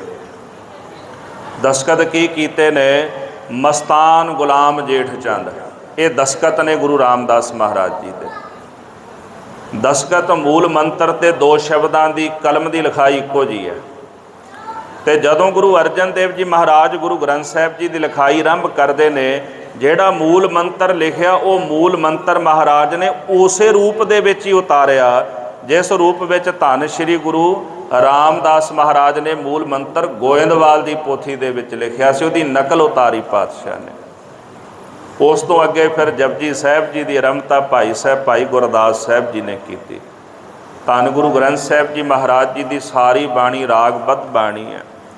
ਰਾਗ ਇੱਕ ਇੱਦਾਂ ਦਾ ਭਾਂਡਾ ਹੈ, ਇਸ ਭਾਂਡੇ ਵਿੱਚ ਚਾਹੇ ਜ਼ਹਿਰ ਪਾ ਲਓ ਤੇ ਚਾਹੇ ਅੰਮ੍ਰਿਤ ਪਾ ਲਓ। ਜ਼ਹਿਰ ਪਾਓਗੇ ਤੇ ਉਹਨੇ ਕੰਮ ਮਾਰਨ ਦਾ ਹੀ ਕਰਨਾ, ਨੁਕਸਾਨ ਕਰੇਗਾ। ਜੇ ਇਹਦੇ ਵਿੱਚ ਅੰਮ੍ਰਿਤ ਪਾਓਗੇ ਤੇ ਇਹ ਸਾਨੂੰ ਜੀਵਨ ਦੀ ਦਾਤ ਬਖਸ਼ਿਸ਼ ਕਰੇਗਾ। ਸੰਸਾਰ ਦੇ ਅੰਦਰ ਰਾਗ ਪ੍ਰਣਾਲੀ ਵਿਗੜਦੀ ਵੇਖ ਕੇ ਮਹਾਰਾਜ ਸੱਚੇ ਪਾਤਸ਼ਾਹ ਨੇ ਵੇਖਿਆ ਵੀ ਰਾਗ ਪ੍ਰਣਾਲੀ ਵੀ ਵਿਗੜ ਰਹੀ ਹੈ ਤੇ ਲੋਕ ਰਾਗ ਦੀ ਵਰਤੋਂ ਕੇਵਲ ਐਸ਼ ਪ੍ਰਸਤੀ ਲਈ ਕਰ ਰਹੇ ਨੇ। ਤੇ ਮਹਾਰਾਜ ਨੇ ਉਸ ਰਾਗ ਦੇ ਭਾਂਡੇ ਵਿੱਚ ਬਾਣੀ ਦਾ ਅੰਮ੍ਰਿਤ ਪਾ ਦਿੱਤਾ ਹੈ ਤੇ ਬਚਨ ਕੀਤਾ, ਅੰਮ੍ਰਿਤ ਪੀਵੋ ਸਦਾ ਚਿਰ ਜੀਵੋ, ਹਰ ਸਿਮਰਤ ਅਨੰਦ ਅਨੰਤਾ, ਰੰਗ ਤਮਾਸ਼ਾ ਪੂਰਨ ਆਸਾ, ਕਭੈ ਨਾ ਵਿਆਪੈ ਚਿੰਤਾ। ਜੇ ਤੁਸੀਂ ਬਾਣੀ ਦਾ ਅੰਮ੍ਰਿਤ ਰਾਗ ਦੇ ਭਾਂਡੇ ਵਿੱਚ ਭਰ ਭਰ ਕੇ ਪੀਓਗੇ, ਤੁਹਾਨੂੰ ਕਦੇ ਚਿੰਤਾ ਨਹੀਂ ਵਿਆਪੇਗੀ। ਦੁੱਖ ਰੋਗ ਸੰਤਾਪ ਉਤਰੇ ਸੁਣੀ ਸੱਚੀ ਬਾਣੀ, ਨਾ ਦੁੱਖ ਰਹੇਗਾ ਨਾ ਸੰਤਾਪ ਰਹੇਗਾ ਤੁਹਾਡਾ, ਜਦੋਂ ਰਾਗ ਦੇ ਭਾਂਡੇ ਵਿੱਚ ਭਰ ਭਰ ਕੇ ਅੰਮ੍ਰਿਤ ਦੇ ਪਿਆਲੇ ਤੁਸੀਂ ਪੀਓਗੇ। ਰਾਗ ਨਾਮ ਪ੍ਰੇਮ ਦਾ ਵੀ ਹੁੰਦਾ ਹੈ। ਇਹ ਗੁਰੂ ਨਾਨਕ ਸਾਹਿਬ ਸੱਚੇ ਪਾਤਸ਼ਾਹ ਦਾ ਪ੍ਰੇਮ ਹੈ, ਜਿਹੜੀ ਬਾਣੀ ਪਰਮੇਸ਼ਰ ਦੀ ਸਿਫਤ ਵਿੱਚ ਮਹਾਰਾਜ ਨੇ ਉਚਾਰੀ। ਖੁਰਮ ਦਰਿਆ ਦੇ ਕੰਢੇ ਤੇ ਮਹਾਰਾਜ ਜੀ ਤੁਰੇ ਜਾਂਦੇ, ਗੁਰੂ ਨਾਨਕ ਸਾਹਿਬ ਸੱਚੇ ਪਾਤਸ਼ਾਹ। ਭਾਈ ਮਰਦਾਨਾ ਜੀ ਕਹਿੰਦੇ, ਬਾਬਾ ਜੀ ਥਕੇਵਾਂ ਬੜਾ ਹੋ ਗਿਆ, ਆਰਾਮ ਕਰ ਲਈਏ। ਸਤਿਗੁਰੂ ਕਹਿੰਦੇ, ਮਰਦਾਨਿਆ ਉਹ ਸਾਹਮਣੇ ਦਰਖਤ ਹੈ, ਆਪਾਂ ਉਹਦੇ ਹੇਠਾਂ ਚੱਲ ਕੇ ਬਹਿੰਦੇ ਹਾਂ। ਭਾਈ ਮਰਦਾਨਾ ਜੀ ਨੂੰ ਸਤਿਗੁਰੂ ਕਹਿਣ ਲੱਗੇ, ਭਾਈ ਜੀ ਹੁਣ ਸਮਾਂ ਆ ਗਿਆ ਤੁਹਾਡਾ। ਭਾਈ ਮਰਦਾਨਾ ਜੀ ਨੇ ਦੋਨੇ ਹੱਥ ਜੋੜੇ, ਮਹਾਰਾਜ ਇਹ ਸਮਾਂ ਤੇ ਆਉਣਾ ਸੀ, ਪਰ ਜਿੱਥੇ ਰੱਖਿਓ ਆਪਣੇ ਚਰਨਾਂ ਵਿੱਚ ਹੀ ਮਹਾਰਾਜ ਰੱਖਿਓ, ਮੈਂ ਤੁਹਾਡੇ ਚਰਨਾਂ ਵਿੱਚ ਰਹਿਣਾ ਚਾਹੁੰਦਾ। ਧੰਨ ਸ਼੍ਰੀ ਗੁਰੂ ਨਾਨਕ ਦੇਵ ਜੀ ਮਹਾਰਾਜ ਸੱਚੇ ਪਾਤਸ਼ਾਹ ਕਹਿਣ ਲੱਗੇ, ਮਰਦਾਨਿਆ ਜਿੱਥੇ ਮੈਂ ਹੋਵਾਂਗਾ ਉੱਥੇ ਤੂੰ ਹੋਵੇਂਗਾ, ਜਿੱਥੇ ਤੂੰ ਹੋਵੇਂਗਾ ਉੱਥੇ ਮੈਂ ਹੋਵਾਂਗਾ। ਥੋੜੀ ਜਿਹੀ ਗਹਿਰਾਈ ਵਿੱਚ ਆ ਜਾਈਏ। ਗੁਰੂ ਗ੍ਰੰਥ ਸਾਹਿਬ ਜੀ ਮਹਾਰਾਜ ਜੀ ਦੀ ਬਾਣੀ ਜਦੋਂ ਸ੍ਰੀ ਰਾਗ ਆਰੰਭ ਹੁੰਦਾ ਹੈ, ਸ੍ਰੀ ਰਾਗ ਦੀ ਧੁਨ ਜਿਹੜੀ ਹੈ, ਰਾਗ ਦੀ ਧੁਨ ਪੈਦਾ ਤਾਂ ਭਾਈ ਮਰਦਾਨੇ ਨੇ ਕੀਤੀ, ਪਰ ਉਸ ਧੁਨ ਵਿੱਚ ਜਿਹੜਾ ਸ਼ਬਦ ਹੈ ਉਹ ਗੁਰੂ ਨਾਨਕ ਸਾਹਿਬ ਨੇ ਉਚਾਰਿਆ। ਤਾਂ ਹੁਣ ਰਾਗ ਕੀ ਹੈ? ਰਾਗ ਭਾਈ ਮਰਦਾਨਾ ਹੈ, ਸ਼ਬਦ ਗੁਰੂ ਨਾਨਕ ਸਾਹਿਬ ਹੈ। ਗੁਰੂ ਗ੍ਰੰਥ ਸਾਹਿਬ ਅੰਦਰ ਰਾਗ ਭਾਈ ਮਰਦਾਨਾ ਹੈ, ਸ਼ਬਦ ਗੁਰੂ ਨਾਨਕ ਸਾਹਿਬ ਹੈ। ਕਿਉਂਕਿ ਰਾਗ ਦੀ ਧੁਨ ਨੂੰ ਪ੍ਰਗਟ ਭਾਈ ਮਰਦਾਨਾ ਜੀ ਕਰਦੇ ਨੇ। ਮਹਾਰਾਜ ਤਾਂ ਕਹਿੰਦੇ, ਮਰਦਾਨਿਆਂ ਜਿੱਥੇ ਮੇਰਾ ਵਾਸਾ ਉਥੇ ਤੇਰਾ ਵਾਸਾ। ਤੇ ਇਤਿਹਾਸ ਅਧੂਰਾ ਰਹੇਗਾ ਜਦੋਂ ਦੋਹਾਂ ਦੀ ਗੱਲ ਨਹੀਂ ਹੋਵੇਗੀ। ਰਾਗ ਤੇ ਸ਼ਬਦ ਦੀ ਗੱਲ ਹੋਵੇਗੀ ਤੇ ਗੱਲ ਪੂਰੀ ਹੈ। ਜਦੋਂ ਸ੍ਰੀ ਰਾਗ ਦਾ ਸ਼ਬਦ ਪੜ੍ਹਾਂਗੇ, ਸ਼ਬਦ ਤਾਂ ਪੜ੍ਹਾਂਗੇ ਨਾਲ ਸ੍ਰੀ ਰਾਗ ਵੀ ਚੱਲੇਗਾ।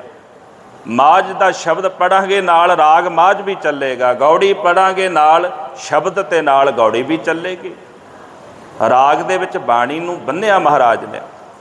ਇੱਦਾਂ ਕਹਿ ਲਓ ਵੀ ਭਾਈ ਮਰਦਾਨਾ ਤੇ ਗੁਰੂ ਨਾਨਕ ਸਾਹਿਬ ਇੱਕੋ ਹੀ ਥਾਂ 'ਤੇ ਬੈਠੇ ਨੇ ਤੇ ਸਾਹਿਬ ਨੇ ਬਚਨ ਕੀਤਾ ਸੀ, ਮਰਦਾਨਿਆਂ ਜਿੱਥੇ ਮੇਰਾ ਵਾਸਾ ਉਥੇ ਤੇਰਾ ਵਾਸਾ, ਜਿੱਥੇ ਤੇਰਾ ਵਾਸਾ ਉਥੇ ਮੇਰਾ ਵਾਸਾ। ਮੈਂ ਕਈ ਵਾਰ ਇਹ ਸੋਚਦਾ ਵੀ ਭਾਈ ਮਰਦਾਨਾ ਤਾਂ ਮਾਨੋ ਵੀ ਜੈਸੇ ਰਾਗ ਹੀ ਰੂਪ ਧਾਰਨ ਕਰਕੇ ਆਏ ਹੋਣ ਭਾਈ ਮਰਦਾਨੇ ਦਾ। ਭਾਈ ਮਰਦਾਨਾ ਰਾਗ ਵੀ ਸੀ, ਭਾਈ ਮਰਦਾਨਾ ਰਾਗ ਪ੍ਰੇਮ ਵੀ ਸੀ, ਜਿਹਨੇ ਸਾਰੀ ਜ਼ਿੰਦਗੀ ਗੁਰੂ ਨਾਨਕ ਸਾਹਿਬ ਸੱਚੇ ਪਾਤਸ਼ਾਹ ਨਾਲ ਬੜਾ ਪ੍ਰੇਮ ਕੀਤਾ। ਤੇ ਜੇਕਰ ਕਦੇ ਕਿਤੇ ਨਾਰਾਜ਼ ਹੋ ਜਾਂਦੇ ਨਾ ਸਤਿਗੁਰਾਂ ਦੇ ਨਾਲੋਂ, ਕਿਤੇ ਨਾਰਾਜ਼ ਹੋ ਜਾਂਦੇ, ਜਨਮ ਸਾਖੀ ਦੇ ਵਿੱਚ ਬਚਨ ਆਉਂਦਾ, ਲੈ ਬਾਬਾ ਆਪਣੀ ਤਾਰ ਸਾਂਭ ਲੈ, ਮੈਥੋਂ ਨਹੀਂ ਵੱਜਦੀ। ਮਹਾਰਾਜ ਕਹਿੰਦੇ, ਮਰਦਾਨਿਆਂ ਕਿਵੇਂ ਰਹਿ ਪਾਓ, ਕਾਈ ਕਰਤਾਰ ਦੀ ਸਿਫਤ ਕਰਾਂਗੇ। ਭਾਈ ਮਰਦਾਨਾ ਕਹਿੰਦੇ, ਬਾਬਾ ਤੂੰ ਪਾਉਣ ਆ ਰਹੀ ਸਾਨੂੰ ਭੁੱਖ ਦੀ ਬਿਮਾਰੀ, ਸਾਡੀ ਤੁਹਾਡੀ ਗੱਲ ਰਲਣੀ ਨਹੀਂ। ਤੇ ਜਦੋਂ ਕੌਡੇ ਨੇ ਫੜਿਆ ਤੇ ਭਾਈ ਬਾਲਾ ਜੀ ਕਹਿੰਦੇ, ਮਹਾਰਾਜ ਤੁਹਾਡਾ ਬਚਨ ਨਹੀਂ ਮੰਨਿਆ, ਰਹਿਣ ਦਿਓ। ਸਤਿਗੁਰੂ ਕਹਿੰਦੇ, ਨਹੀਂ ਸਾਡਾ ਮਿੱਤਰ ਹੈ, ਇਹ ਸਾਡਾ ਮਿੱਤਰ ਹੈ। ਮਿੱਤਰ ਤਾਂ ਉਹ ਹੁੰਦਾ ਨਾ ਜਿਹੜਾ ਹਰ ਵਕਤ ਦੂਜੇ ਦੇ ਸਾਥ ਰਹੇ। ਮਹਾਰਾਜ ਕਹਿੰਦੇ, ਉਹ ਸਾਡੇ ਸਾਥ, ਅਸੀਂ ਭਾਈ ਮਰਦਾਨੇ ਦੇ ਸਾਥ। ਤੇ ਹੁਣ ਭਾਈ ਮਰਦਾਨੇ ਦੇ ਬਹਾਨੇ ਕੌਡੇ ਦਾ ਵੀ ਤਾਂ ਭਲਾ ਕਰਨਾ ਸੀ। ਪੰਥ ਰਤਨ ਗਿਆਨੀ ਸੰਤ ਸਿੰਘ ਜੀ ਮਸ਼ਕੀਨ ਜੀ ਕਹਿੰਦੇ, ਭਾਈ ਮਰਦਾਨੇ ਦੀ ਭੁੱਖ ਪਤਾ ਕੀ ਸੀ? ਕਦੇ ਸੋਚਿਆ? ਭਾਈ ਮਰਦਾਨੇ ਦੀ ਭੁੱਖ ਲੋਕਾਂ ਦੇ ਕਲਿਆਣਤਾ ਦਾ ਇੱਕ ਸਾਧਨ ਸੀ। ਜਿੱਥੇ ਭੁੱਖ ਲੱਗਦੀ ਹੈ, ਗੁਰੂ ਨਾਨਕ ਸਾਹਿਬ ਸੱਚੇ ਪਾਤਸ਼ਾਹ ਉੱਥੋਂ ਦੇ ਲੋਕਾਂ ਨੂੰ ਉਪਦੇਸ਼ ਦਿੰਦੇ ਨੇ। ਤੇ ਦੂਜਾ ਭਾਵ, ਭਾਈ ਮਰਦਾਨੇ ਨੂੰ ਭੁੱਖ ਨਹੀਂ ਸੀ ਲੱਗਦੀ। ਉਹ ਕਹਿੰਦੇ, ਮਰਦਾਨਾ ਤਾਂ ਬਹਾਨਾ ਬਣਾਉਂਦਾ ਸੀ ਭੁੱਖ ਦਾ ਵੀ ਮੈਂ ਲੰਗਰ ਲਿਆ ਕੇ ਮਹਾਰਾਜ ਨੂੰ ਛਕਾ ਦਿਆਂ। ਭੁੱਖ ਤਾਂ ਭਾਵੇਂ ਆਪਣੇ ਆਪ ਨੂੰ ਲੱਗਦੀ ਹੋਵੇ, ਪਰ ਜਦੋਂ ਲੰਗਰ ਪਿਆ ਸਿੱਖ ਪਹਿਲਾਂ ਨਹੀਂ ਛਕੇਗਾ, ਉਹ ਪਹਿਲਾਂ ਗੁਰੂ ਨੂੰ ਭੋਗ ਲਾਏਗਾ। ਇਹ ਸਿੱਖ ਦੀ ਭਾਵਨਾ ਹੈ ਨਾ। ਭੁੱਖ ਭਾਈ ਮਰਦਾਨੇ ਨੂੰ ਲੱਗੀ ਹੈ, ਪਰ ਉਹ ਚਾਹੁੰਦੇ ਨੇ ਵੀ ਭੁੱਖ ਦੇ ਬਹਾਨੇ ਜਾ ਕੇ ਮੈਂ ਲੰਗਰ ਗੁਰੂ ਨਾਨਕ ਸਾਹਿਬ ਸੱਚੇ ਪਾਤਸ਼ਾਹ ਵਾਸਤੇ ਲੈ ਆਵਾਂ। ਇਹ ਭਾਈ ਮਰਦਾਨੇ ਦੀ ਭੁੱਖ ਨੇ ਪਤਾ ਨਹੀਂ ਕਿੰਨੇ ਕੁ ਜੀਵਾਂ ਦਾ ਪਾਰ ਉਤਾਰਾ ਕਰ ਦਿੱਤਾ। ਇਸ ਕਰਕੇ ਰਾਗ ਭਾਈ ਮਰਦਾਨਾ ਉਹ ਪ੍ਰੇਮ ਹੈ। ਤੇ ਰਾਗ ਇੱਕ ਇਹੋ ਜਿਹਾ ਭਾਂਡਾ, ਇਹਦੇ ਵਿੱਚ ਭਾਵੇਂ ਜ਼ਹਿਰ ਪਾ ਲਈਏ ਭਾਵੇਂ ਅੰਮ੍ਰਿਤ ਪਾ ਲਈਏ, ਪਰ ਗੁਰੂ ਨਾਨਕ ਸਾਹਿਬ ਨੇ ਸਾਨੂੰ ਰਾਗ ਦੇ ਭਾਂਡੇ ਵਿੱਚ ਅੰਮ੍ਰਿਤ ਪਾ ਕੇ ਦਿੱਤਾ ਹੈ, ਜੋ ਜੀਵਨ ਮੁਕਤ ਅਵਸਥਾ ਦੀ ਦਾਤ ਸਾਨੂੰ ਬਖਸ਼ਿਸ਼ ਕਰਦਾ ਹੈ। ਗੁਰੂ ਅਰਜਨ ਦੇਵ ਜੀ ਮਹਾਰਾਜ ਸੱਚੇ ਪਾਤਸ਼ਾਹ ਨੇ ਭਗਤ ਬਾਣੀ ਦੇ ਸਹਿਤ 30 ਰਾਗ ਗੁਰੂ ਗ੍ਰੰਥ ਸਾਹਿਬ ਵਿੱਚ ਦਰਜ ਕੀਤੇ, ਸਹਿਸਕ੍ਰਿਤੀ ਸ਼ਲੋਕ ਦਰਜ ਕੀਤੇ, ਫਿਰ ਫਰੀਦ ਸਾਹਿਬ ਕਬੀਰ ਸਾਹਿਬ ਦੇ ਸ਼ਲੋਕ ਦਰਜ ਕੀਤੇ, ਆਪਣੇ ਸਵਈਏ ਭੱਟਾਂ ਦੇ ਸਵਈਏ, ਮੰਦਾਵਣੀ, ਫਿਰ ਸ਼ਲੋਕ ਲਿਖਿਆ, ਅਰਦਾਸ ਕੀਤੀ ਤੇ ਰਾਗਮਾਲਾ ਲਿਖ ਕੇ ਮਹਾਰਾਜ ਨੇ ਗੁਰੂ ਗ੍ਰੰਥ ਸਾਹਿਬ ਜੀ ਦਾ ਸਰੂਪ ਜਿਹੜਾ ਸੰਪੂਰਨ ਕੀਤਾ। ਇੱਕ ਗੁਰਸਿੱਖ ਹੋਏ ਨੇ ਭਾਈ ਬੰਨੋ। ਇਹਨਾਂ ਬਾਰੇ 3 ਇਤਿਹਾਸਕ ਖਿਆਲ ਨੇ। ਪਹਿਲਾ ਖਿਆਲ ਇਹ ਹੈ, ਪ੍ਰਿੰਸੀਪਲ ਸਤਬੀਰ ਸਿੰਘ ਹੋਰੀ ਲਿਖਦੇ ਕਿ ਜਦੋਂ ਮਹਾਰਾਜ ਨੇ ਲਿਖਾਈ ਆਰੰਭ ਕੀਤੀ ਸੀ, ਭਾਈ ਬੰਨੋ ਨੂੰ ਉਦੋਂ ਹੀ ਸੱਦ ਲਿਆ ਸੀ ਵੀ ਭਾਈ ਬੰਨੋ ਗੁਰੂ ਗ੍ਰੰਥ ਸਾਹਿਬ ਜੀ ਦੀ ਪਵਿੱਤਰ ਬਾਣੀ ਦਾ ਉਤਾਰਾ ਕਰਨਾ। ਕਹਿੰਦੇ ਜਦੋਂ ਮਹਾਰਾਜ ਜੀ ਰਾਮਸਰ ਸਾਹਿਬ ਬਾਣੀ ਲਿਖਦੇ ਨੇ ਤੇ ਭਾਈ ਬੰਨੋ ਉਤਾਰਾ ਕਰਦੇ ਨੇ ਦੂਜਾ, ਤੇ ਸੰਪੂਰਨ ਤਾਈਂ ਭਾਈ ਬੰਨੋ ਨੇ ਵੀ ਇੱਕ ਸਰੂਪ ਜਿਹੜਾ ਲਿਖ ਲਿਆ ਸੀ, ਪਰ ਉਹਦੇ ਵਿੱਚ ਕੁਝ ਵਾਧੂ ਸ਼ਬਦ ਉਹਨਾਂ ਨੇ ਪਾਏ, ਮਹਾਰਾਜ ਨੇ ਉਹ ਬੀੜ ਪ੍ਰਵਾਨ ਨਹੀਂ ਕੀਤੀ। ਦੂਜਾ ਇਤਿਹਾਸ ਦੇ ਵਿੱਚ ਇਹ ਖਿਆਲ ਆਉਂਦਾ ਹੈ ਕਿ ਭਾਈ ਬੰਨੋ ਨੇ ਹੱਥ ਜੋੜ ਕੇ ਬੇਨਤੀ ਕੀਤੀ, ਮਹਾਰਾਜ ਤੁਸੀਂ ਗੁਰਸਿੱਖਾਂ ਦਾ ਕਿਆ ਨਹੀਂ ਮੋੜਦੇ, ਕਿਰਪਾ ਕਰੋ ਵੀ ਇਹ ਸਰੂਪ ਸਾਨੂੰ ਦੇ ਦਿਓ, ਮੈਂ ਨਗਰ ਲੈ ਕੇ ਜਾਣਾ ਹੈ। ਮਹਾਰਾਜ ਕਹਿੰਦੇ ਭਾਈ ਬੰਨੋ ਇਹ ਗੱਲ ਤਾਂ ਬੜੀ ਕਠਿਨ ਹੈ, ਇਹ ਸਰੂਪ ਨਹੀਂ ਦਿੱਤਾ ਜਾ ਸਕਦਾ, ਪਰ ਪਾਤਸ਼ਾਹ ਸੰਗਤ ਦੀ ਇੱਛਾ ਹੈ। ਮਹਾਰਾਜ ਜੀ ਕਹਿੰਦੇ ਲੈ ਜਾਓ, ਪਰ ਸ਼ਰਤ ਇਹ ਆ ਵੀ ਜਦੋਂ ਮੰਗਵਾਵਾਂਗੇ ਵਾਪਸ ਦੇਣਾ ਪਏਗਾ। ਕਹਿੰਦੇ ਭਾਈ ਬੰਨੋ ਜੀ ਅਜੇ ਲੈ ਕੇ ਹੀ ਗਏ ਸਨ, ਪਿੱਛੇ ਹੀ ਹੁਕਮ ਚਲਾ ਗਿਆ ਮਹਾਰਾਜ ਦਾ ਵੀ ਸਰੂਪ ਲੈ ਕੇ ਵਾਪਸ ਆ ਜਾਓ। ਤੇ ਭਾਈ ਬੰਨੋ ਜੀ ਨੇ ਆਪਣੇ ਨਗਰ ਤਾਈਂ ਜਾਂਦਿਆਂ ਕਹਿੰਦੇ ਵੀ ਅੱਧਾ ਉਤਾਰਾ ਜਾਂਦਿਆਂ ਅੱਧਾ ਆਉਂਦਿਆਂ। ਤੇ ਤੀਜਾ ਜਿਹੜਾ ਖਿਆਲ ਭਾਈ ਸੰਤੋਖ ਸਿੰਘ ਹੋਰਾਂ ਨੇ ਦਿੱਤਾ ਹੈ ਕਿ ਗੁਰੂ ਸਾਹਿਬ ਜੀ ਨੇ ਜਿਲਤ ਬੰਨ੍ਹਣ ਵਾਸਤੇ ਸਰੂਪ ਲਾਹੌਰ ਭੇਜਿਆ ਸੀ, ਤੇ ਭਾਈ ਬੰਨੋ ਜੀ ਨੇ ਅੱਧਾ ਉਤਾਰਾ ਜਾਂਦਿਆਂ ਅੱਧਾ ਉਤਾਰਾ ਆਉਂਦਿਆਂ ਕਰ ਲਿਆ। ਤੇ ਭਾਈ ਬੰਨੋ ਜੀ ਦੀ ਬੀੜ ਦੇ ਜਿਹੜੇ ਪੱਤਰੇ ਨੇ ਉਹਨਾਂ ਵਿੱਚ ਲਿਖਾਈ ਕਈ ਲਿਖਾਰੀਆਂ ਦੀ ਹੈ, ਕਿਉਂਕਿ ਉਹਨਾਂ ਨੇ ਲਿਖਾਰੀ ਲਾ ਕੇ ਉਹ ਸਰੂਪ ਲਿਖਵਾਏ ਸਨ ਭਾਈ ਬੰਨੋ ਜੀ ਨੇ। ਤੇ ਫਿਰ ਭਾਈ ਗੁਰਦਾਸ ਸਾਹਿਬ ਜੀ ਨੇ ਤਤਕਰਾ ਲਿਖਿਆ, ਜਦੋਂ ਕਹਿੰਦੇ ਲਾਹੌਰੋਂ ਸਰੂਪ ਲੈ ਕੇ ਆਏ ਤੇ ਦੋ ਸਰੂਪ, ਤੇ ਮਹਾਰਾਜ ਸੱਚੇ ਪਾਤਸ਼ਾਹ ਕਹਿੰਦੇ ਭਾਈ ਬੰਨੋ ਦੂਜਾ ਸਰੂਪ ਕਿੱਥੋਂ ਆਇਆ? ਕਹਿੰਦੇ ਪਾਤਸ਼ਾਹ ਲਿਖਾਰੀ ਲਾ ਕੇ ਲਿਖਾ ਲਿਆ। ਤੇ ਮਹਾਰਾਜ ਨੇ ਜਦੋਂ ਵੇਖਿਆ ਤੇ ਹੁਕਮ ਕੀਤਾ ਵੀ ਇਹ ਪ੍ਰਵਾਨ ਨਹੀਂ, ਬਾਣੀ ਤਾਂ ਪ੍ਰਵਾਨ ਹੈ ਪਰ ਇਹਦੇ ਵਿੱਚ ਵਾਧੂ ਸ਼ਬਦ ਤੁਸੀਂ ਮਰਜ਼ੀ ਨਾਲ ਪਾਏ ਨੇ, ਇਸ ਕਰਕੇ ਬੀੜ ਪ੍ਰਵਾਨ ਨਹੀਂ। ਤਾਂ ਗੁਰੂ ਸਾਹਿਬ ਜੀ ਨੇ ਕਹਿੰਦੇ ਖਾਰੀ ਬੀੜ ਆਖੀ, ਪਰ ਇਤਿਹਾਸਕ ਖੋਜਾਂ 'ਚੋਂ ਇਹ ਪਤਾ ਲੱਗਦਾ ਹੈ ਵੀ ਉਹਨਾਂ ਦਾ ਖਾਰਾ ਨਗਰ ਸੀ, ਖਾਰੇ ਨਗਰ ਵਿੱਚ ਰਹਿਣ ਕਰਕੇ ਉਹਨੂੰ ਖਾਰੀ ਬੀੜ ਕਿਹਾ ਜਾਂਦਾ ਸੀ। ਧੰਨ ਸ਼੍ਰੀ ਗੁਰੂ ਅਰਜਨ ਦੇਵ ਜੀ ਮਹਾਰਾਜ ਸੱਚੇ ਪਾਤਸ਼ਾਹ ਨੇ ਅੰਮ੍ਰਿਤ ਵੇਲੇ ਸੱਚਖੰਡ ਸ੍ਰੀ ਹਰਿਮੰਦਰ ਸਾਹਿਬ ਵਿਖੇ ਭਾਦਰੋਂ ਸੁਦੀ ਏਕਮ ਨੂੰ ਅੰਮ੍ਰਿਤ ਵੇਲੇ ਸ੍ਰੀ ਹਰਿਮੰਦਰ ਸਾਹਿਬ ਵਿਖੇ ਪ੍ਰਕਾਸ਼ ਕਰਵਾਇਆ ਗੁਰੂ ਗ੍ਰੰਥ ਸਾਹਿਬ ਦਾ, ਤੇ ਹੁਕਮ ਕੀਤਾ ਬਾਬਾ ਬੁੱਢਾ ਖੋਲੋ ਗ੍ਰੰਥ ਲਿਹੋ ਆਵਾਜ਼ ਸੁਣੈ ਸਭ ਪੰਥ, ਅਦਵਸਾਤ ਗ੍ਰੰਥ ਤਬ ਖੋਲਾ ਲੈ ਆਵਾਜ਼ ਬੁੱਢਾ ਮੁਖ ਬੋਲਾ।